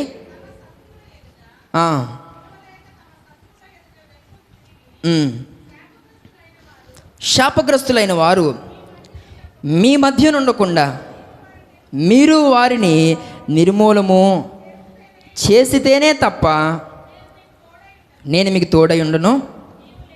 నీవు లేచి జనులను పరిశుద్ధపరిచి వారితో ఇలాగూ చెప్పుము, రేపటికి మిమ్మును మీరు పరిశుద్ధపరచుకునుడి. ఇశ్రాయేలీల దేవుడైన యెహోవా సెలవిచ్చినది ఏదనగా, ఇశ్రాయేల్లారా మీ మధ్య, ఆ మాట చూడండి, ఇశ్రాయేల్లారా మీ మధ్య శాపగ్రస్తమైనదొకటి కలదు, మీరు దానిని మీ మధ్య నుండకుండా నిర్మూలము చేయ వరకు మీ శత్రువుల ఎదుట మీరు నిలవలేరు. యెహోషువ గ్రంథము 3వ అధ్యాయము 5వ వచనాన్ని కూడా చదువుదాం. మరియు యెహోషువ, రేపు యెహోవా మీ మధ్య అద్భుత కార్యములను చేయును గనక. ఆ మాట చూసారా? ఇందాక కూడా మనం అదే చూసాం. మిమ్ముని మీరు పరిశుద్ధపరచుకొనండి. ఇక్కడ కూడా మిమ్మల్ని మీరు పరిశుద్ధపరచుకొనుడని జనులకు ఆజ్ఞ ఇచ్చాను. దేవుని స్తోత్రం కలుగును గాక. ఇక్కడ మనం పిల్లరా ఆలోచన చేస్తే, దేవుడు వద్దన్న దానిని, దేవుడు ముట్టవద్దన్న దానిని, శాపగ్రస్తమైన దానిని ఒక వ్యక్తి తన దగ్గర ఉంచుకున్నట్లుగా మనం చూస్తాం. పిల్లరా, దేవుడు అనేటువంటి యెహోవా ఇశ్రాయేలు ప్రజలను ఐగుప్తును విడిపించిన తర్వాత కొంతవరకు మోషే వారిని నడిపిస్తూ వచ్చాడు. తర్వాత మోషే హఠాత్తుగా చనిపోయిన కారణం చేత ఆ నాయకత్వం కాస్త యెహోషువ చేతికి వచ్చింది. అప్పుడు యెహోషువ నడిపిస్తూ ఉన్నాడు. అయితే ఎప్పుడైతే వారు యెహోషువ నాయకత్వం ద్వారా కనాను దేశంలో అడుగు పెట్టారో అప్పుడు వారికి ఒక పెద్ద గోడ ఒకటి ఎదురైంది. ఎరుకోలో పిల్లరా ఒక ప్రాకారం వారిని అడ్డుకుంది. ఆ టైంలో ఏంటి ప్రభువా అని అడిగినప్పుడు దేవుడు చెప్పాడు, 7 సార్లు దీని చుట్టూరు తిరగండి, 7 మార్లు తిరగండి అని చెప్పినప్పుడు వారు రోజుకు ఒక్కసారి చెప్పున 6 రోజులు తిరిగారు. 7వ రోజున 7 సార్లు తిరిగారు. మొత్తం కలిస్తే ఎన్నిసార్లు ఏమండి? ఇది మన మ్యాథ్స్ టాలెంట్. దేవుని స్తోత్రం కలుగును గాక. అది 7, అంతకుముందు 6, మొత్తం ఎంత? మీరు అంతగా ఆలోచించేటట్టయితే 7, 7, 14, ఇది 6 అన్నారు కాబట్టి ఒకటి తీసేద్దాం, 13. సింపుల్ లెక్క. దేవుని స్తోత్రం కలుగును గాక. అందుకే మనకు లెక్కలు అలా వచ్చినాయి మార్కులు. ఏమండి? మంచిది. మొత్తం కలిసి పిల్లలు 13 సార్లు వారు తిరగగానే ఎరుకో ప్రకారం కుప్పకూలిపోయింది. ఆ తర్వాత పిల్లరా వారు ఎప్పుడైతే ఎరుకోను జయించిపోతా ఉన్నారో ఆ టైంలో దేవుడు యెహోషువ ద్వారా మాట్లాడుతాడు. యెహోషువ, మీరు ఈ ప్రాంతంలో అడుగుపెట్టిన తర్వాత మీరు దీనిలో ఏది కూడా ముట్టుకోవడానికి వీల్లేదు. నేను ముట్టొద్దని చెప్తున్నాను, మీరు దేనిని కూడా ఏం చేయొద్దు, ముట్టద్దు. అది నాకు ప్రతిష్ఠించబడినది కనుక మీరు ఎవ్వరూ కూడా ఈ యొక్క ఎరుకో పట్టణంలో ఏది కూడా మీరు ముట్టుకోవడానికి, ఏది కూడా మీ యొద్ద మీరు దాచుకోవడానికి వీల్లేదు అని దేవుడు చెప్పిన తర్వాత పిల్లలు వారు ఆ మాట విన్నారు. అయితే వీరు ఈ యొక్క ఎరుకోను జయించిన తర్వాత జయించాల్సినటువంటి ఒక చిన్న పట్టణం ఉంది. దాని పేరు హాయి. అయితే పిల్లరా వారు ఎరుకోను జయించి హాయి పట్టణాన్ని జయించడానికి వారు వెళ్ళబోతూ ఉన్నప్పుడు ఎవరో ఒకరు అన్నారు యెహోషువతో, హాయి పట్టణాన్ని జయించడానికి ఇంతమంది అవసరం, ఎందుకంటే అది చిన్ని పట్టణం కాబట్టి ఏదో కొంతమంది వెళ్తే దాన్ని జయించుకొచ్చేచ్చు అని చెప్పినప్పుడు పిల్లరా యెహోషువ వెంటనే సరే అయితే కొంతమంది వెళ్దురుగానని ఒక 3,000 మందిని మాత్రమే హాయి పట్టణం మీదకి యెహోషువ పంపిస్తాడు. అయితే విజయం కొరకు ఎదురు చూస్తూ ఉన్నాడు. అయితే పిల్లరా మిగిలిన వారందరూ కూడా 3,000 మందిలో 36 మంది చంపబడ్డారు. మిగిలిన వారందరూ కూడా వస్తూ ఉంటే యెహోషువ అనుకున్నాడు, హాయి పట్టణాన్ని జయించే వీరు వచ్చేస్తున్నారు అనుకున్నప్పుడు వారు వచ్చి చెప్పారు, హాయి పట్టణాన్ని మేము జయించలేకపోయాం, హాయి పట్టణాన్ని జయించలేకపోయాం. ఆ పట్టణము చిన్నదైనప్పటికీ కూడా మేము జయించలేకపోయాం. ఇంత పెద్ద పట్టణాన్ని ఎరుకొనే జయించాం, కానీ ఎందుకో హాయిని జయించడం మా వల్ల కాలేదు. అంత మాత్రమే కాక 36 మంది కూడా ఏమైపోయారు, చచ్చిపోయారు అని చెప్పినప్పుడు పిల్లరా యెహోషువకు అర్థం కాలే ఏం జరిగింది, అసలు ఎక్కడ పొరపాటు జరిగింది, ప్రభువా ఏమైంది అసలు అని యెహోషువ పిల్లలు దేవుడిని అడిగితే వెంటనే దేవుడు అంటున్నాడు, నేను మీకు ముందే చెప్పాను, ఎరుకోని మీరు జయించిన తర్వాత ఎరుకలో ఉన్నది ఏది కూడా ముట్టొద్దని నేను మీతో చెప్పాను. శాపగ్రస్తమైనది ఏది కూడా మీరు ముట్టకూడదు అని నేను చెప్పిన తర్వాత కూడా మీలో ఒకడు ఏం చేశాడు, ఆ శాపగ్రస్తమైన దాన్ని ముట్టాడు. అడిగితే నేను తీలేదని చెబుతూ అబద్ధం ఆడుతూ ఉన్నాడు. ముందు ఆయన్ని పట్టుకో అన్నాడు దేవుడు యెహోషువతో. దేవుని స్తోత్రం కలుగును గాక. ఎక్కడ పొరపాటు జరిగిందంటే, నేను ముట్టవద్దు, శపితమైన దాని జోలికి వెళ్ళొద్దు అని నేను చెప్పిన దాని జోలికి మీలో ఒకడు ఏమయ్యాడు, వెళ్ళాడు. నా మాటకు విలువ లేకుండా ఒకడు నా మాటను కొట్టేశాడు. వాడెవరో చూడు అనినప్పుడు యెహోషువ విచారణ మొదలుపెట్టి చివరికి ఒక వ్యక్తిని పట్టుకున్నాడు. ఆ వ్యక్తి పేరు ఆకాను. దేవుని స్తోత్రం కలుగును గాక. విన్నారా మీరు? ఆకాను కోసం విన్నారా? ఎక్కడ? చర్చిలోనా? పోన్లేమ్మా. దేవుని స్తోత్రం కలుగును గాక. ఎక్కడ దుక్కుని విన్నావు? సంతోషం. ఆకాను అనేటువంటి వ్యక్తిని పట్టుకుని విచారణ చేస్తే ఆ వ్యక్తే శపితమైన దాని జోలికి వెళ్ళి ముట్టి దేవునికి బహుకోపాన్ని పుట్టించాడు. వద్దన్నది తన యొద్ద ఉంచుకున్న కారణము చేత దేవుడు హాయి పట్టణం మీద తన ప్రజలైన వారికి విజయాన్ని ఇవ్వలేకపోయాడు. ఈ యొక్క ప్రత్యేకమైన సమయంలో ఈ మాట్లాడిన ప్రియ సహోదరి సహోదరుడా, నీలో కూడా దేవుడు వధించమని చెప్తున్నటువంటి కొన్ని క్రియలు ఉన్నాయి. వాటిని వధించకపోతే దేవుడు నీ జీవితానికి కూడా ఏమివ్వడు? విజయాన్ని ఇవ్వడు.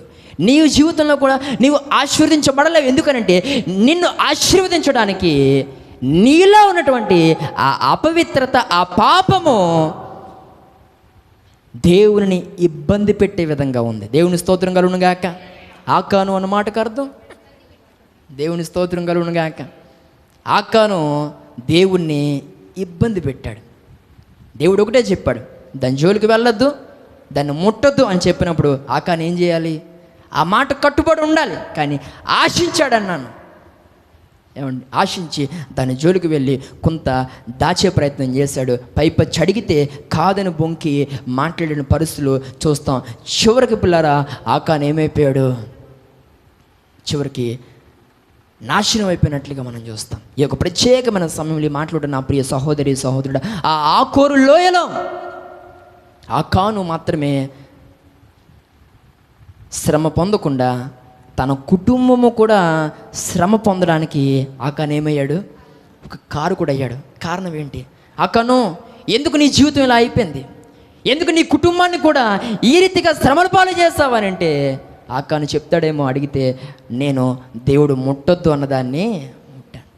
దేవుడు దేని జోలికి పోవద్దని చెప్పాడు, నేను దాని జోలికి పోయాను. ఈ యొక్క ప్రత్యేకమైన సమయంలో మాట్లాడుతున్న నా ప్రియ సహోదరి సహోదరుడా, దేవుడు వధించమని చెబుతున్న దానిని మనం ఏం చేయాలి? వధించాలి. దేవుడు ఏ క్రియల గుండా వెళ్ళొద్దు అని చెప్తున్నాడో ఆ క్రియల గుండా మనం వెళ్ళడానికి వీల్లేదు.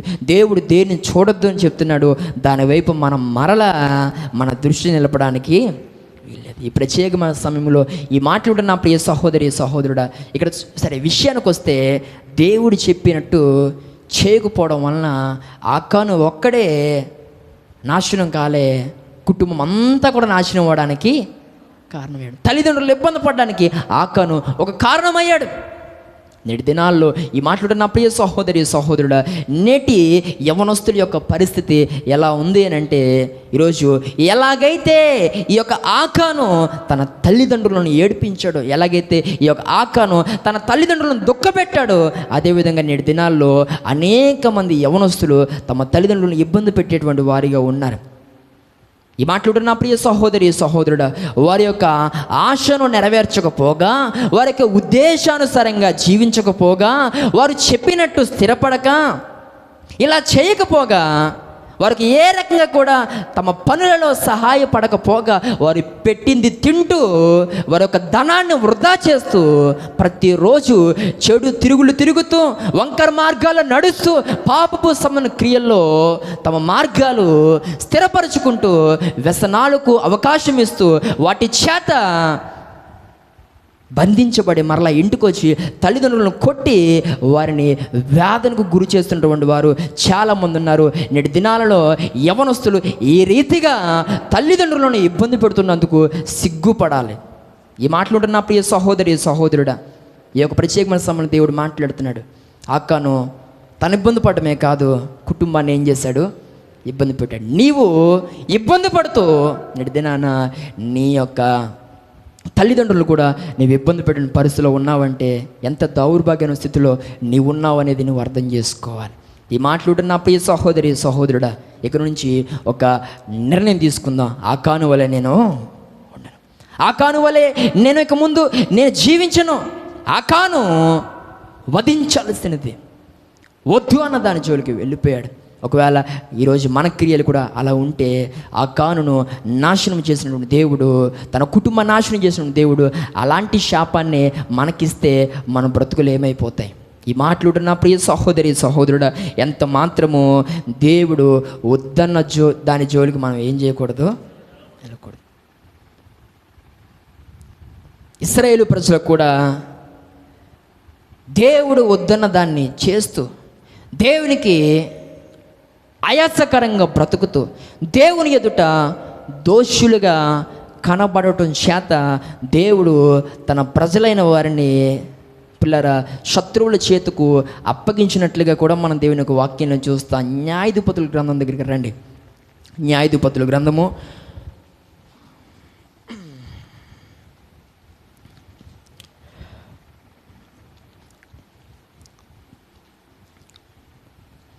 3వ అధ్యాయం 7వ వచనం చదువుదాం.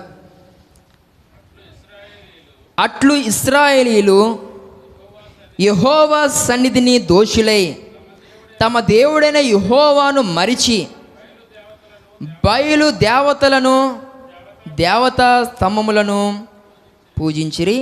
అంకుల్ గారు 12వ వచనం. ఇశ్రాయేలీలు మరల యెహోవా దృష్టికి దోషులైన గనుక, వారు యెహోవా దృష్టికి దోషులైనందున యెహోవా ఇశ్రాయేలీలతో యుద్ధము చేయుటకు మోయాబు రాజు అయిన ఎగ్లోనును బలపరిచెను. 4వ అధ్యాయము 1వ వచనం. యెహూదు మరణమైన తర్వాత ఇశ్రాయేలీలు ఇంకను యెహోవా దృష్టికి దోషులైరు గనుక యెహోవా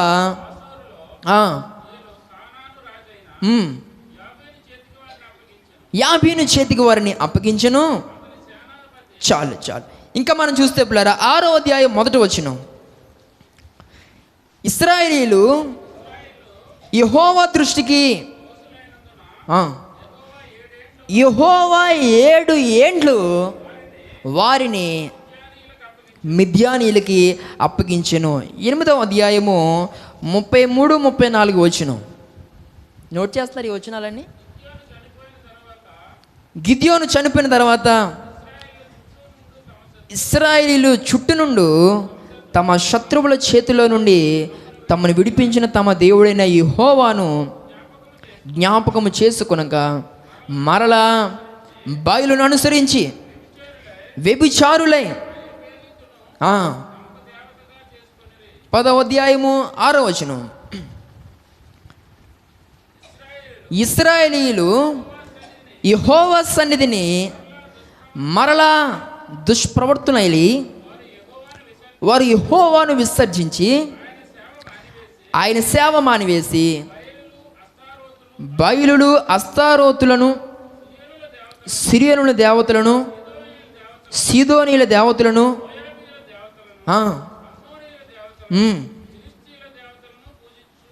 పూజించుచు వచ్చిరి. 13వ అధ్యాయం 1వ వచనం.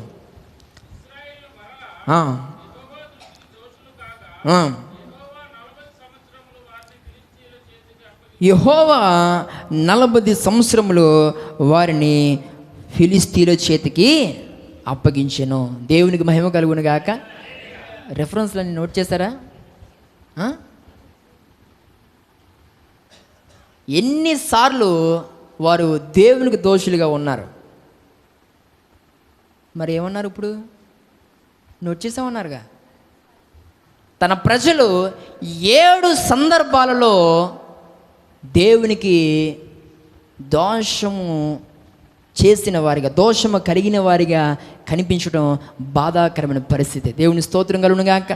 దేవుడు మాట్లాడుతున్నాడు. ఒక ప్రక్క పిల్లారా శత్రువులను లేపుతూ, శత్రువులను పురుకొల్పుతూ ఆ ఎగ్లోను రాజును, అదేవిధంగా మరికొంతమంది రాజులను కూడా పిల్లరా ఇశ్రాయేలుకు విరుద్ధముగా దేవుడు లేపుతున్న వారిని ఒకానొక సందర్భంలో 7 ఏండ్లు వారిని శ్రమకు అప్పగించిన, శత్రువుల చేతికి అప్పగించిన వారు ఆ టైంలో ఏదో మార్పు వచ్చిన వారిగా కనబడుతూ మరలా దేవుడు సహాయం చేసిన తర్వాత వారు మరలా యథాజీవితము జీవిస్తూ దేవుని ఎదుట వారు దోషము కలిగిన వారిగా ఉండడం అనేది మనం చూస్తూ ఉన్నాం. దేవుని స్తోత్రం కలుగును గాక.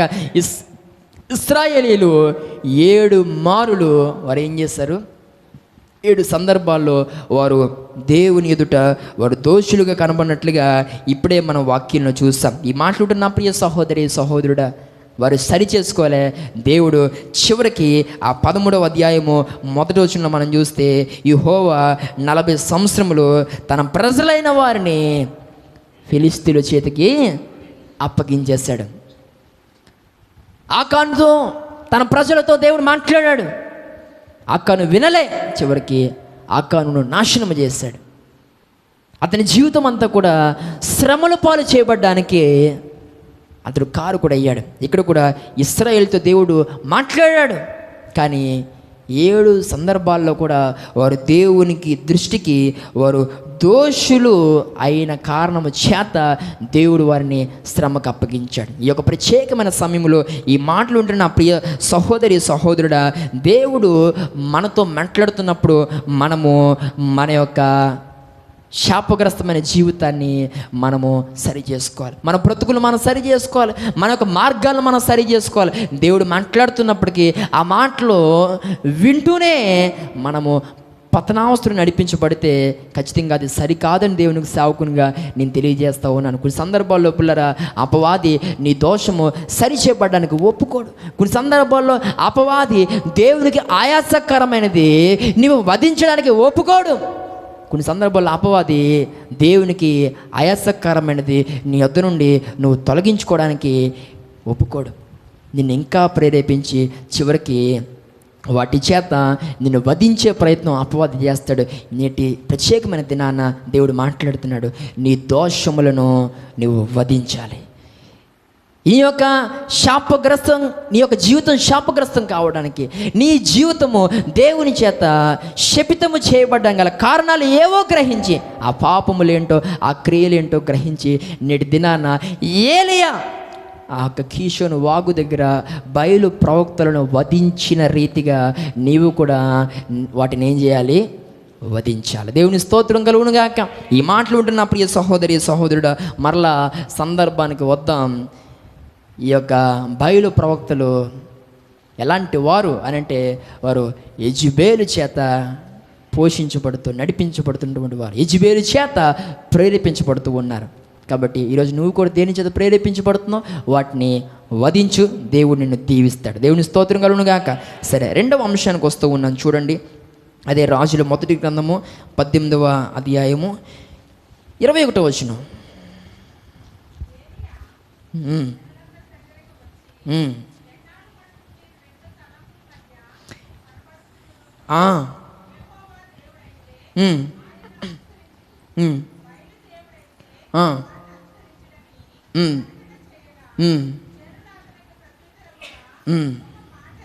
పలకకపోయి. దేవుని స్తోత్రం కలుగునుగాక.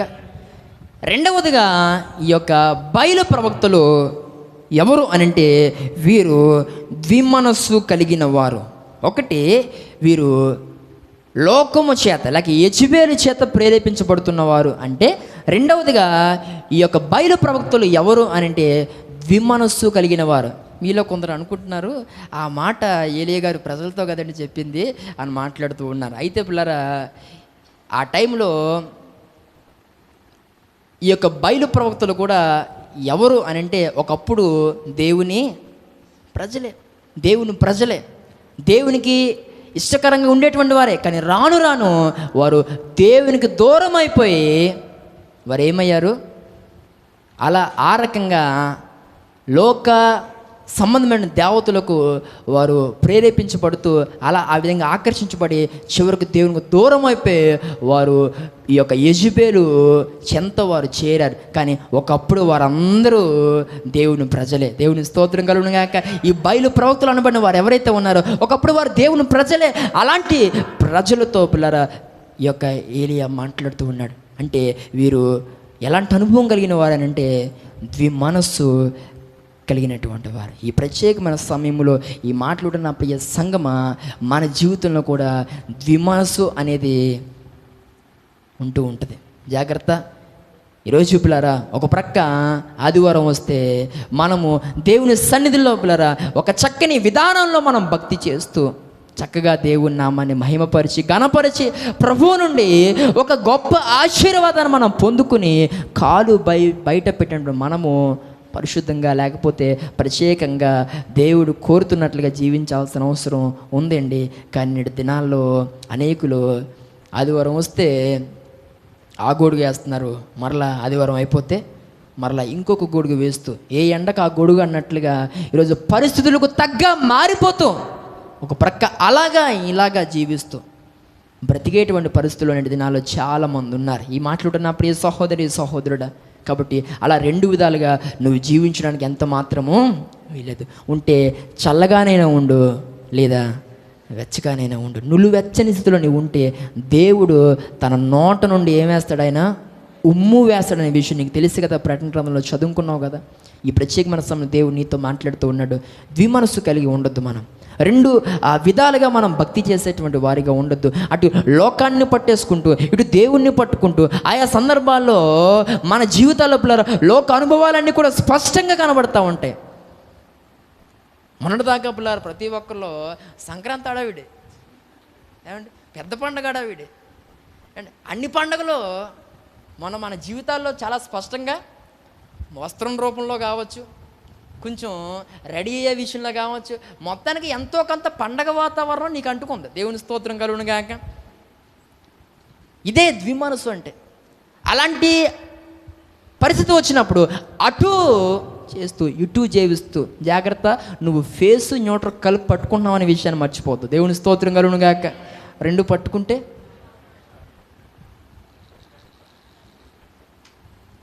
షాక్ కొడుతుంది. అనడానికైనా ఉంటావేటి?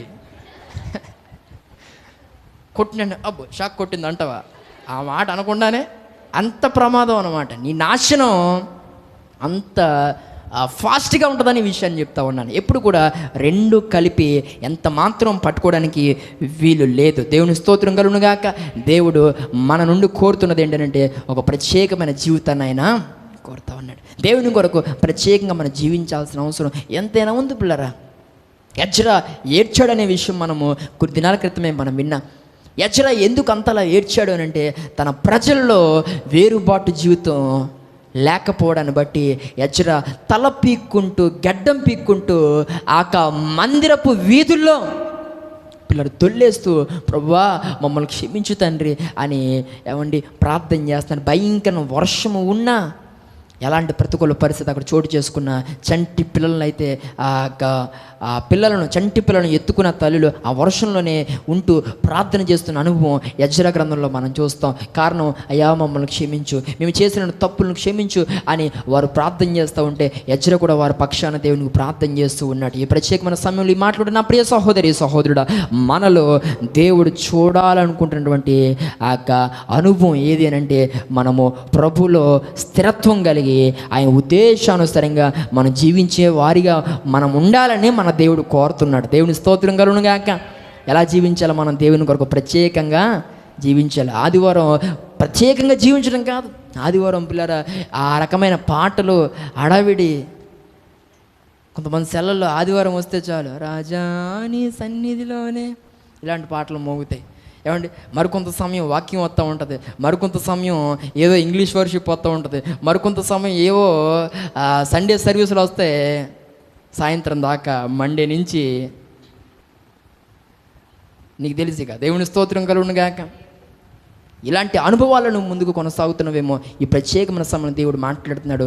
అలా ఉండొద్దు, రెండు విధాలుగా ఉండొద్దు. మండే టు సాటర్డే ఒకలాంటి జీవితం, ఒకలాంటి సహవాసాలు, ఒకలాంటి తిరుగుడు. ఆదివారం వస్తే ఏదో మనం ప్రత్యేకమైన వారిగా ఏమండి ఈరోజే పైనుంచి ఈ పైన ఊడిపడి ఏమండి ఇక్కడి నుంచి ఇలా దిగి లోనకు వచ్చేసినట్టుగా నటించద్దు. దేవుని స్తోత్రం కలుగును గాక. ఈ యొక్క ప్రత్యేకమైన సమయంలో మాట్లాడుతున్న ప్రియ సహోదరి సహోదరుడా, దేవుడు మనతో మాట్లాడుతూ ఉన్నాడు. మనము ప్రత్యేకంగా జీవించాల్సిన అవసరం ఎంతైనా ఉంది. దేవుని కొరకు మనం ప్రత్యేకంగా జీవించాలి. దేవుని కొరకు పిల్లరా మనం నమ్మకంగా జీవించాలి. ద్విమనస్సు అనేది మనలో ఉంటే ఎంత మాత్రం వీల్లేదు. ఇక్కడ వారు రెండు తలంపుల మధ్య తడబడుతున్నారు. నీ ఆత్మీయ జీవితంలో కూడా కొన్ని సందర్భాల్లో అటు లోకమా లేకపోతే ఇటు దేవుడా తేల్చుకోలేని పరిస్థితిలో ఉన్నావు. ఒక మాట నేను చెప్తా ఉన్నాను, దేవుడు తన నోటి నుండి నిన్ను ఉమ్మివేయక మునిపే అయితే లోకాన్నైనా వదిలే లేదా దేవుణ్ణైనా వదిలే. నా మాట మీకు అర్థమైందా? ఉంటే చల్లగానే ఉండు. మరి అదే చెప్పాను నేను, కొంచెం మార్చి మాట్లాడాను అంతే. అయితే లోకాన్నైనా వదిలేసాయి లేదా ఎవరిని వదిలే? దేవుణ్ణైనా వదిలే, మంచిది. నిలువెచ్చని స్థితిలో ఉండొద్దు అనే దానికి నేను మీకు అర్థం కావడానికి ఈ మాట చెప్తున్నాను. ఇటు లోకము కావాలి, ఇటు దేవుడు కావాలి, అటు లోక క్రియలు కావాలి, ఇటు దేవుడి యొక్క ఆశీర్వాదాలు కావాలని అంటే కుదరదు అంటున్నాడు దేవుడు. అలా నాకు అవదు, నీకు అవుతుందేమో కానీ నాకు అవదు అంటున్నాడు దేవుడు. ఏ ప్రత్యేకమైన సమయంలో మాట్లాడుతున్న ప్రియ సహోదరి సహోదరుడా ఉంటే దేవుని యొద్దన నమ్మకంగా ఉండు, లేదా దేవుని విడిచి నీ ఇష్టానుసారంగానన్నా జీవించు.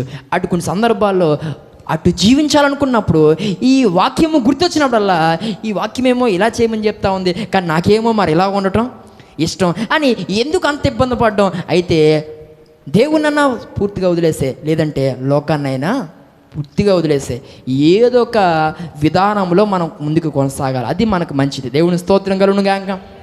ఇటు దేవుని యొద్ద ఉంటూ ఇటు దేవుని నామానికి అవమానం తెచ్చేస్తూ అటు లోకంలో ఎంజాయ్ చేసేస్తూ ఇటు కూడా నువ్వు చలామణి అయిపోతానంటే దేవుడు ఒప్పుకోడు. ఈ ప్రత్యేకమైన సమయంలో ఈ యొక్క దినాన్ని దేవుడు నీతో సూటుగా మాట్లాడుతున్నాడు. ద్విమనస్సు ఎంత మాత్రం నీలో ఉండడానికి వీలు లేదు. ద్విమనస్సు ఎంత మాత్రం నీ ఆత్మీయ జీవితంలో నువ్వు కొనసాగించడానికి వీలు లేదు. లోకాన్ని సంపూర్ణంగా విడిచిపెట్టేసే. లోకములో నువ్వు ఉండడానికి వీల్లేదు, లోకములో నువ్వు బ్రతకడానికి వీల్లేదు, నీలో లోకము పోషించబడడానికి వీల్లేదు.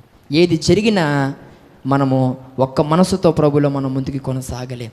ఈ యొక్క ప్రత్యేకమైన సమయంలో మాట్లాడుతున్న ప్రియ సహోదరి సహోదరుడా దేవుడు మాట్లాడుతున్నాడు, మీరు ఇక ముందైనా ద్విమనస్సు కలిగిన వారిగా మీరు దయచేసి ఉండదు. ఏక మనస్సు, ఏక భావం, ఏక తాత్పర్యం మనలో ఉండాలి. ఇలాంటి అనుభవం కలిగి దేవుని యొక్క చిత్త ప్రకారంగా మనం ముందుకు వెళ్ళినప్పుడు దేవుడు మనకు సహాయం చేస్తారు. దేవుని స్తోత్రం కలుగునుగాక. 3 అంశాన్ని జ్ఞాపకం చేసిన మాటలు ముగిస్తాను. చూడండి, రాజుల మొదటి గ్రంథము 18వ అధ్యాయము 28వ వచనం.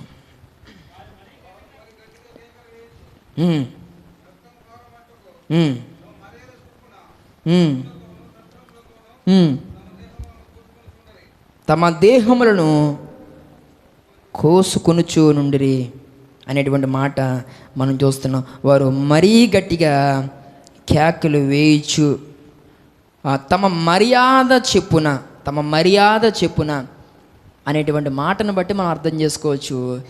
వీరు లోక మర్యాదను అనుసరిస్తున్నవారు, వీరు లోక మర్యాదను అనుసరిస్తూ ఉన్నారు. దేవునికి ఒక మర్యాద ఉంది, దేవునికి ఒక మర్యాద ఉంది, లోకానికి ఏముంది? దేవునికి మర్యాద ఎక్కడుందండి అంటారా? ఏమండి, చూస్తారా వాక్యాన్ని?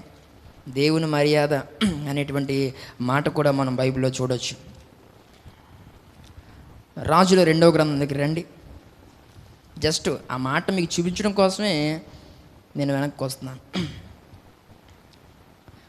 17వ అధ్యాయం 26వ వచనం. 17వ అధ్యాయం 26వ వచనం.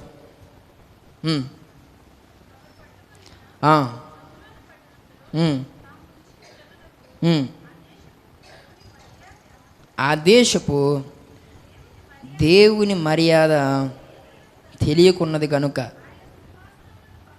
చాలు. దేవుని స్తోత్రం కలుగునుగాక. ఆ కథా కార్యక్రమం నన్ను అడగండి. మరి ఇప్పుడు అదంతా చెప్తే మళ్ళీ మనం డీవియేట్ అవుతాం. కానీ అక్కడ మొత్తానికి మనం ఏం చూసాం అంటే, మన దేవునికి ఏముంది? ఆ మర్యాదలో మనం నడాలి, మర్యాదగా. దేవుని స్తోత్రం కలుగునుగాక. ఏమండి, కొన్ని సందర్భాల్లో మనము లోక మర్యాదను అనుసరిస్తూ ఉండేటువంటి అనుభవాలు ఎంత మాత్రం మనలో ఉండడానికి వీల్లేదు. వారుకున్నటువంటి మర్యాద చెప్పున కట్టెలు పేర్చారండి, ఎద్దును తునాతునుకలుగా కట్ చేశారు.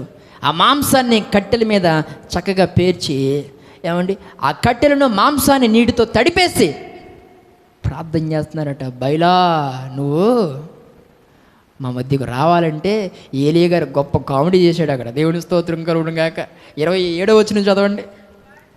వారిని ఎంత ఎద్దేవా చేశాడో ఏలియా. అమ్మా ఎవరు ఏలియా గారు అంటున్న మాటలు, ఎవరు దేవుడట? బయలు. వాడు దేవుడై ఉన్నాడు కాబట్టి మీరు పెద్ద కేకలేయండి. మీరు వేసిన కేకలు సరిపోతలేదు, మీ బయలుదేవుడికి వినబడతలేదు. వాడు ఒకవేళ దేవుడు ధ్యానం చేస్తాడా? ఏలియా గారు ఎంత బాగా ఇక్కడ వాళ్ళని ఎక్కిరింతున్నాడో చూడండి. ఒకవేళ మీ దేవుడు ధ్యానంలో ఉన్నాడేమో,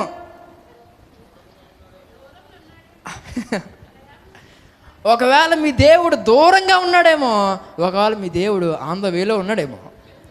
కాబట్టి రమ్మని చెప్పండి త్వరగా, ఇంకా పెద్ద పెద్ద కేకలు వేయండి, ఆ ధ్యానాన్ని నుండి మీ దేవుని లేపండి అని అక్కడున్న వారిని అందరినీ కూడా మాట్లాడుతూ, ఇంకా మంచి మాట ఏంటంటే వాడు నిద్రపోతాడేమో, బహుశా ట్రావెలింగ్లో ఉన్నాడేమో అనుకున్నాం, ధ్యానంలో ఉన్నాడేమో అనుకున్నాం, గట్టిగా పిలిస్తే ఏనోడు వస్తాడేమో అనుకుంటున్నాం. కానీ కొంపదీసి మీ దేవుడు నిద్రలో ఉన్నాడేమో, లేపాల్సి ఉందేమో, లేపండి అంటున్నాడు అటు. వీళ్ళేమో బయలా ఉప్పుడు నిద్రపోతున్నాడు తండ్రి.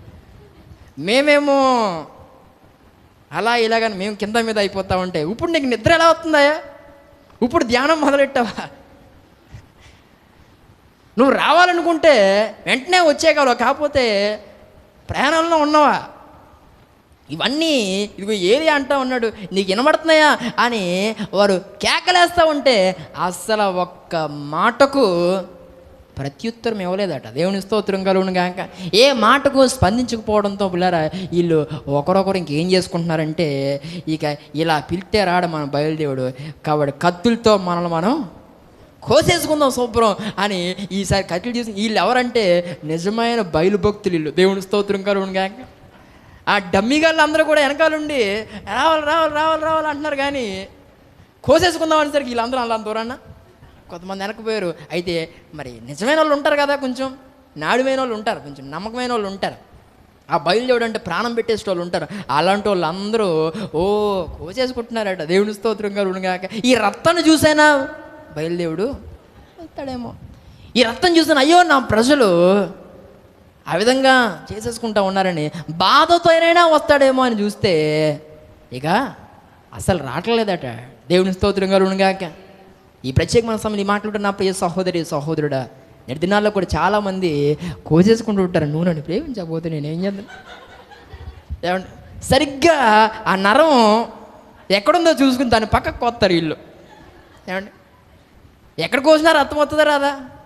అవుతుంది. కానీ ఈ ప్లేస్ అనేసరికి ఏంటంటే మనం ఆ సందర్భానికే దాన్ని మనం అన్వయించి అమ్మో బాబోయ్ కోసేసుకుందాం అనుకుంటా ఉంటాం. ఏం కాదు, పక్కనే తెగింది అది. దేవుని స్తోత్రం కలుగును గాక. దూకేస్తానని ఏదో మొత్తానికి బిజ్జి దగ్గరికి వెళ్ళి లోతు తక్కువ ఉన్న అక్కడ చూసుకుని దూకేస్తారు. వాళ్ళు బతికే ఉంటారు. ఏదో అయిపోయిందేమో వీళ్ళకి ఇక్కడ కింద మీద అయిపోతుంటారు. దేవుని స్తోత్రం కలుగును గాక. ఇలా మాట్లాడుతున్న ప్రియ సహోదరి సహోదరుడా, ఈ లోక సంబంధమైనటువంటి ప్రేమ పిచ్చోళ్ళు, అశాశ్వతము కానిటువంటి ప్రేమ కోసం ఈ రకంగా ప్రాణాలు కోల్పోయేటువంటి వారు చాలామంది ఉన్నారు. అయితే వీరు నిజమైన బయలు ప్రేమికులు అన్నమాట.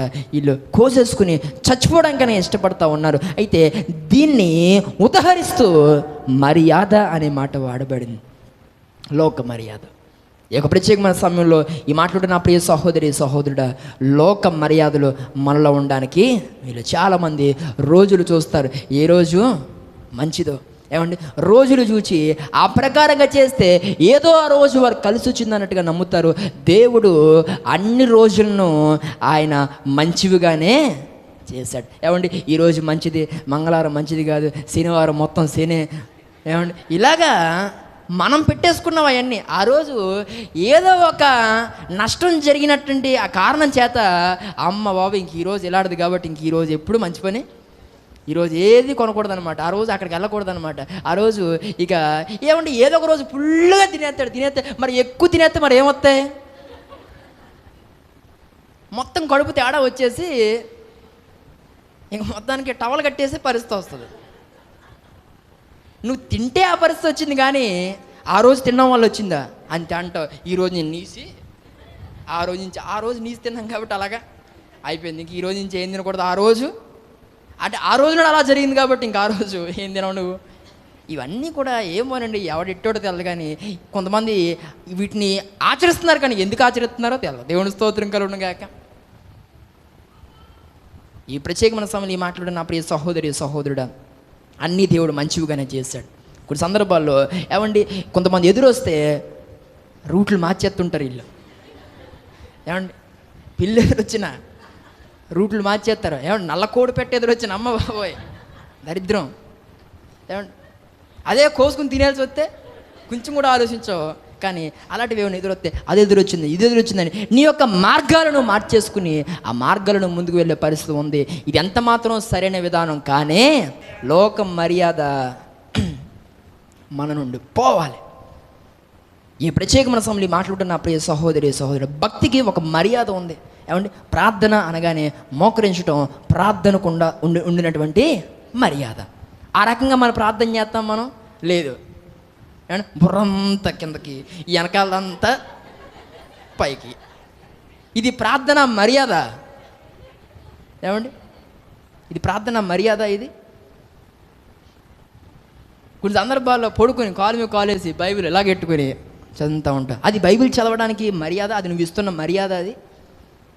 ఇలా కొన్ని సందర్భాల్లో భక్తికి ఉండినటువంటి మర్యాదను మనము మీరి అవసరం లేనటువంటి వాటికి మనం మర్యాదనిస్తూ వాటిని గౌరవిస్తూ ఆ విధానాల్లో మనం ముందుకు వెళ్తున్నాం కదా. చాలా సమయాల్లో భక్తి మర్యాదను నువ్వు అనుసరించడం లేదు, కానీ దేవుని మర్యాదను నువ్వు అనుసరించడం లేదు. కానీ ఈరోజు లోక సంబంధమైన మర్యాదను నువ్వేం చేస్తున్నావు? అనుసరిస్తున్నావు. ఈ యొక్క ప్రత్యేకమైన సమయం దేవుడు నీతో మాట్లాడుతూ ఉన్నాడు. భక్తికి ఒక మర్యాద ఉంది, భక్తికి ఒక క్రమం ఉంది. ఆ రకంగా చేయడానికి నువ్వు ఇష్టపడు. ఆ మర్యాదను గౌరవించడం నేర్చుకో. ఏ ప్రార్థన అలాగే చేయాలా, కూర్చుని తలుచుకున్నా వింటాడు దేవుడు అంటే దేవుని స్తోత్రం కలుగునుగాక. ప్రార్థన మంచం దిగే చేయాలా, మంచం మీద ఉండి కూడా చేసుకోవచ్చు. ఆ రోజులు వచ్చినప్పుడు చేసుకుంది, కానీ అలాగా ఇంకా నీ కాలు పట్టేలేదు, ఏమండి నీ నడుము విరిగిపోలేదు, మరొకటి ఏది అయిపోలేదు కదా. లేచి ఏం చేయాలి? మోకరించాలి. ఏమండి, కాబట్టి ఏమండి బైబిల్ చదవకముందే కళ్ళు అనవు నాకు ముందుగానే అన్నిటికీ మనం పిల్లరా ముందుగానే ఏదో ఒకటి పెడుతూ ఆ మర్యాదను పిల్లరా మనము మీడి మనం చేస్తూ ఉంటాం. భక్తికి ఒక మర్యాద ఉందండి. అది ఆ విధానంలోనే ఏం చేయాలి? దాన్ని మనం చేస్తే అది మనకు దీవెన. కాబట్టి ఈరోజు దేవుని క్రియలకు మనము మర్యాదనిస్తూ వాటిని గౌరవిస్తూ దేవుని యొక్క ఆ యొక్క క్రమాన్ని మనం గౌరవిస్తూ ఆ ప్రకంగా మనము మర్యాదగా నడుచుకుందాం. దేవుని స్తోత్రం కలుగునుగాక. ఈ యొక్క ప్రత్యేకమైన సమయంలో మాట్లాడుతున్న ప్రియ సహోదరుడా, కాబట్టి మనలో ఈ యొక్క యెజబెలు క్రియలను లేకపోతే ఆమె యొక్క ప్రేరణను మనము వధించాలి, దుష్టత్వమును వధించాలి, పాపమును వధించాలి. అంత మాత్రమే కాకుండా దేవుడు మనతో మాట్లాడిన ప్రకారంగా మన నుండి ద్విమనస్తత్వాన్ని మనం తీసివేసుకోవాలి. మూడవదిగా మనము దేవుణ్ణి గౌరవిస్తూ దేవుని మర్యాదను పిల్లలు మనం గౌరవిస్తూ లోక మర్యాదను మన నుండి మనం తీసివేసుకున్నప్పుడు దేవుడు మన జీవితాల్లో అద్భుత కార్యాలు జరిగిస్తాడు. మీ జీవితాల్లో దేవుడు అలాంటి కార్యాలు జరిగించి రాబోతున్న దినాల్లో మరింత ఆశీర్వాదము, ఘనత, ఆనందము, సమాధానము మీకు మీ కుటుంబాలకు దేవుడు సంపూర్ణముగా అనుగ్రహించునుగాక. ఆమేన్, ఆమేన్. తలలు వంచినట్లయితే ప్రార్థన చేసుకుందాం. మమ్మల్ని అతిమికిలిగా ప్రేమిస్తున్నటువంటి మా ప్రియ పరలోకపు తండ్రి, నీకే కృతజ్ఞతాస్తుతులు స్తోత్రములు చెల్లిస్తూ ఉన్నాం. ఈ పరిశుద్ధ దినమును బట్టి నీ నామమును మహిమపరుస్తూ ప్రభువా నీకు స్తోత్రాలు తండ్రి. నిన్ను ఘనపరచడానికి ఈ దినాన మందిరానికి చేరువచ్చినటువంటి ఆత్మీయ సహోదరులందరిని బట్టి నిన్ను స్తుతిస్తూ ఉన్నాం. పరిశుద్ధాత్మదేవుడా, ప్రారంభ ప్రార్థన మొదలుకొని ఈ ముగింపు ప్రార్థన వరకు జరిగినటువంటి ఆరాధన కార్యక్రమంలో మీరే ఉండి నడిపించిన విధానం బట్టి నీకు స్తోత్రాలు చెల్లిస్తూ ఉన్నాం. రక్షక నీకు వందనాలు. నీ కృపా కనికరములు తోడుగా ఉంచి మమ్మల్ని బలపరిచిన విధానం కొరకే నీకు వందనాలు చెల్లిస్తూ ఉన్నాం. ప్రభువా, ఇంతవరకు నీ యొక్క దాసులు నిలవబెట్టి మీరు మాట్లాడిన విధానం బట్టి నేను స్తుతిస్తున్నాము. ప్రభువా నీ వాక్యం అందించిన దాసును బలపరచండి. ప్రతి విధమైనటువంటి శక్తిని సామర్థ్యమునిచ్చి మీరు జ్ఞాపకం చేసుకుని ప్రార్థన చేస్తూ ఉన్నాం. వెత్తబడిన వాక్యం అందరి హృదయాల్లో మీరు స్థిరపరిచారు. వాక్యానుసారంగా జీవించుటకు నాయన ఒక చక్కని తీర్మానం తీసుకుని బిడ్డలను ప్రభువా అయ్యా మీరు ఆయత్తపరిచినందుకే స్తోత్రాలు చెల్లిస్తూ ఉన్నాం. వాక్యానుగుణంగా నడుచుకుంటూ వాక్యాన్ని ప్రభువానికి స్తోత్రము తండ్రి పెడచెవిని పెట్టకుండా హృదయమునకు ప్రభువా హృదయంలో ఆ యొక్క హృదయం అనే పలకల మీద వాటిని వ్రాసుకొని నాయన వాక్యానుసారంగా జీవించినట్లు సహాయం చేయండి. రక్షకానికి వందనాలు. వాక్యం వినని వారందరినీ దీవించమని ప్రార్థన చేస్తున్నాం. ప్రతి కుటుంబాన్ని మీరు ఆశీర్వదించమని ప్రార్థన చేస్తున్నాం. ఆయా స్థలాల్లో ఉండి ఈ వర్తమానం వింటున్న వారిని నాయన ఈ ప్రార్థనలో ఏకీపిస్తున్న వారిని మీరు ఆశీర్వదించండి. క్షేమమును ఆరోగ్యమును ప్రసాదించండి తండ్రి. నీకు స్తోత్రాలు. ప్రతి విధమైనటువంటి ఆశగల ప్రాణమును తృప్తిపరిచి సంతోషపరచమని ప్రార్థన చేస్తూ ఉన్నాం. రక్షకానికి వందనాలు. ఈ సమయంలో చేరువచ్చిన ప్రతి బిడ్డను దీవించు నాయన. ప్రతి కుటుంబాన్ని ఆశీర్వదించండి తండ్రి. ఈ వారం మొదలుకొని వచ్చే వారం వరకు నాయన ప్రతి బిడ్డను మీరు జ్ఞాపకం చేసుకునండి. వారిని వారి కుటుంబాలను దీవించు తండ్రి. ఇందులో ఎవరైతే ఉద్యోగం చేస్తూ ఉన్నారో, మరికొందరు వ్యాపారం చేస్తూ ఉండగా, మరికొందరు వ్యవసాయము చేతి వృత్తులు కూలి పనులు చేస్తూ ఉండగా ప్రతి పనిలో నీ హస్తము వారికి తోడుగా ఉంచండి. వారి యొక్క ప్రభువానికి స్తోత్రాలు. ప్రతి డ్యూటీని నాయన కొనసాగిస్తుండగా వారికి నీ శక్తిని సామర్థ్యమును దయచేయమని ప్రార్థన చేస్తున్నాం. ప్రతిదినము వారు చేస్తున్న ప్రయాణములలో రాకపోకలేందుని కాపుదలు ఉంచండి. ప్రతిదినము గమ్యానికి చేరి మరల గృహానికి చేరు వరకు వారి ప్రయాణమునకు నీ కృప తోడించమని ప్రార్థన చేస్తూ ఉన్నాం. నీకు వందనాలు. అలాగే చదువుకుంటున్న బిడ్డల కొరకు ప్రార్థన చేస్తున్నాను తండ్రి. ఆ స్కూల్కి కాన్వెంట్లకు తండ్రి కాలేజీలకు వెళుతున్న బిడ్డల కొరకు ప్రార్థన చేస్తున్నాం. వారి ప్రయాణముల కొరకు ప్రార్థన చేస్తున్నాం. అలాగే హాస్టల్లో ఉంటున్న బిడ్డల కొరకు ప్రార్థన చేస్తున్నాం. నాయన ప్రతి ఒక్కరికి జ్ఞానమును జ్ఞానాభివృద్ధిని దయచేసి యోగ్యమైన స్థానంలో బిడ్డలు ఉన్నట్లుగా మీరు ఆశీర్వదించమని ప్రార్థిస్తున్నాం. రక్షకానికి వందనాలు. అలాగే ప్రతి కుటుంబాన్ని దీవించు నాయన. ఇంకా ఎవరైతే రక్షణ పొందలేదో వారికి రక్షణానందము రక్షణానుభవం దయచేయండి. ఆయన ఎవరైతే నీ మందిరానికి ఈరోజు రాలేకపోయారో వారిని క్షమించి వచ్చే వారం మేము వారు కలిసి నీ సన్నిధిలో ఆరాధించు భాగ్యం మా అందరికీ దయచేయమని, చేరువచ్చిన సంఘాన్ని సంఘ విశ్వాసులందరినీ దీవించుమని మరొక పర్యాయము తండ్రి ఈ ప్రాంతాన్ని దీవించు నాయన. అయానికి స్తోత్రాలు. మా జిల్లాను, మా రాష్ట్రాన్ని, మా దేశాన్ని ప్రభువా సంపూర్ణంగా నీ నామ మహిమ కొరకు ఆయన ప్రతి ఒక్కరిని రక్షించమని ప్రార్థన చేస్తూ ఉన్నాం. నీకే వందనాలు ప్రభువా. అయా క్రైస్తవ సంఘాలకు నాయన నీ కాపుదల భద్రత ఉంచమని ప్రార్థన చేస్తున్నాం.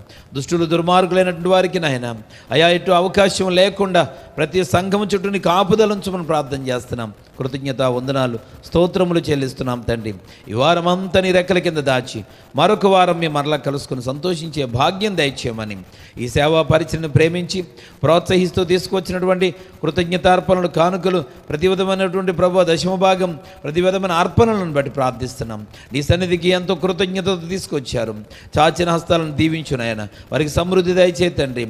ఏ కొదువ లేని వారిగా లోటు లేని వారిగా వారిని దీవించి ఆశీర్వదించండి. ఆ కానుకలు అర్పణలు తండ్రి నీ నామ మహిమ కొరకు నీ సేవా పరిచర్య కొరకు వాడబడినట్లుగా దీవించుమని మహిమ ఘనత ప్రభావాలు మీకు మాత్రమే ఆరోపిస్తూ నీ చల్లని దీవెనలు ఈ యొక్క స్థలంపై ఉన్న వారిపైనను ఆయా స్థలాల నుండి మాటలు వింటున్న వారిపైనను వాక్యమిత్తిని దాస్తుని పైనను ప్రతి ఒక్కరిపైనను సదా ప్రభు నీ కృపతోడించి నడిపించుమని త్వరగా రాబోతున్న యేసుక్రీస్తు ప్రశస్త నామములో ఈ ప్రార్థన వినయంతో వేడుకొనుచున్నాను తండ్రి. ఆమేన్. యేసు రక్తమే జయం. ప్రభు యేసు రక్తమే జయం. ప్రభు యేసు రక్తము సంపూర్ణ విజయం. అపవాది క్రియలకనంత నాశనం కలుగును గాక. ఆమేన్. పరమ తండ్రి అయిన దేవునికి మహాప్రేమయు కుమారుడైన యేసుక్రీస్తుకు ఉచితమైన కృపయు ఆదరణకర్త అయిన పరిశుద్ధాత్మ దేవుని యొక్క అన్యోన్య సహవాసము సన్నిధి సహాయము చేరువచ్చిన బిడ్డలందరికీ ఈ వాక్యముని విశ్వసించు వారందరికీ సదాదైవ కృపతోడయుండి ఆశీర్వదించునుగాక. ఆమేన్. ఆమేన్.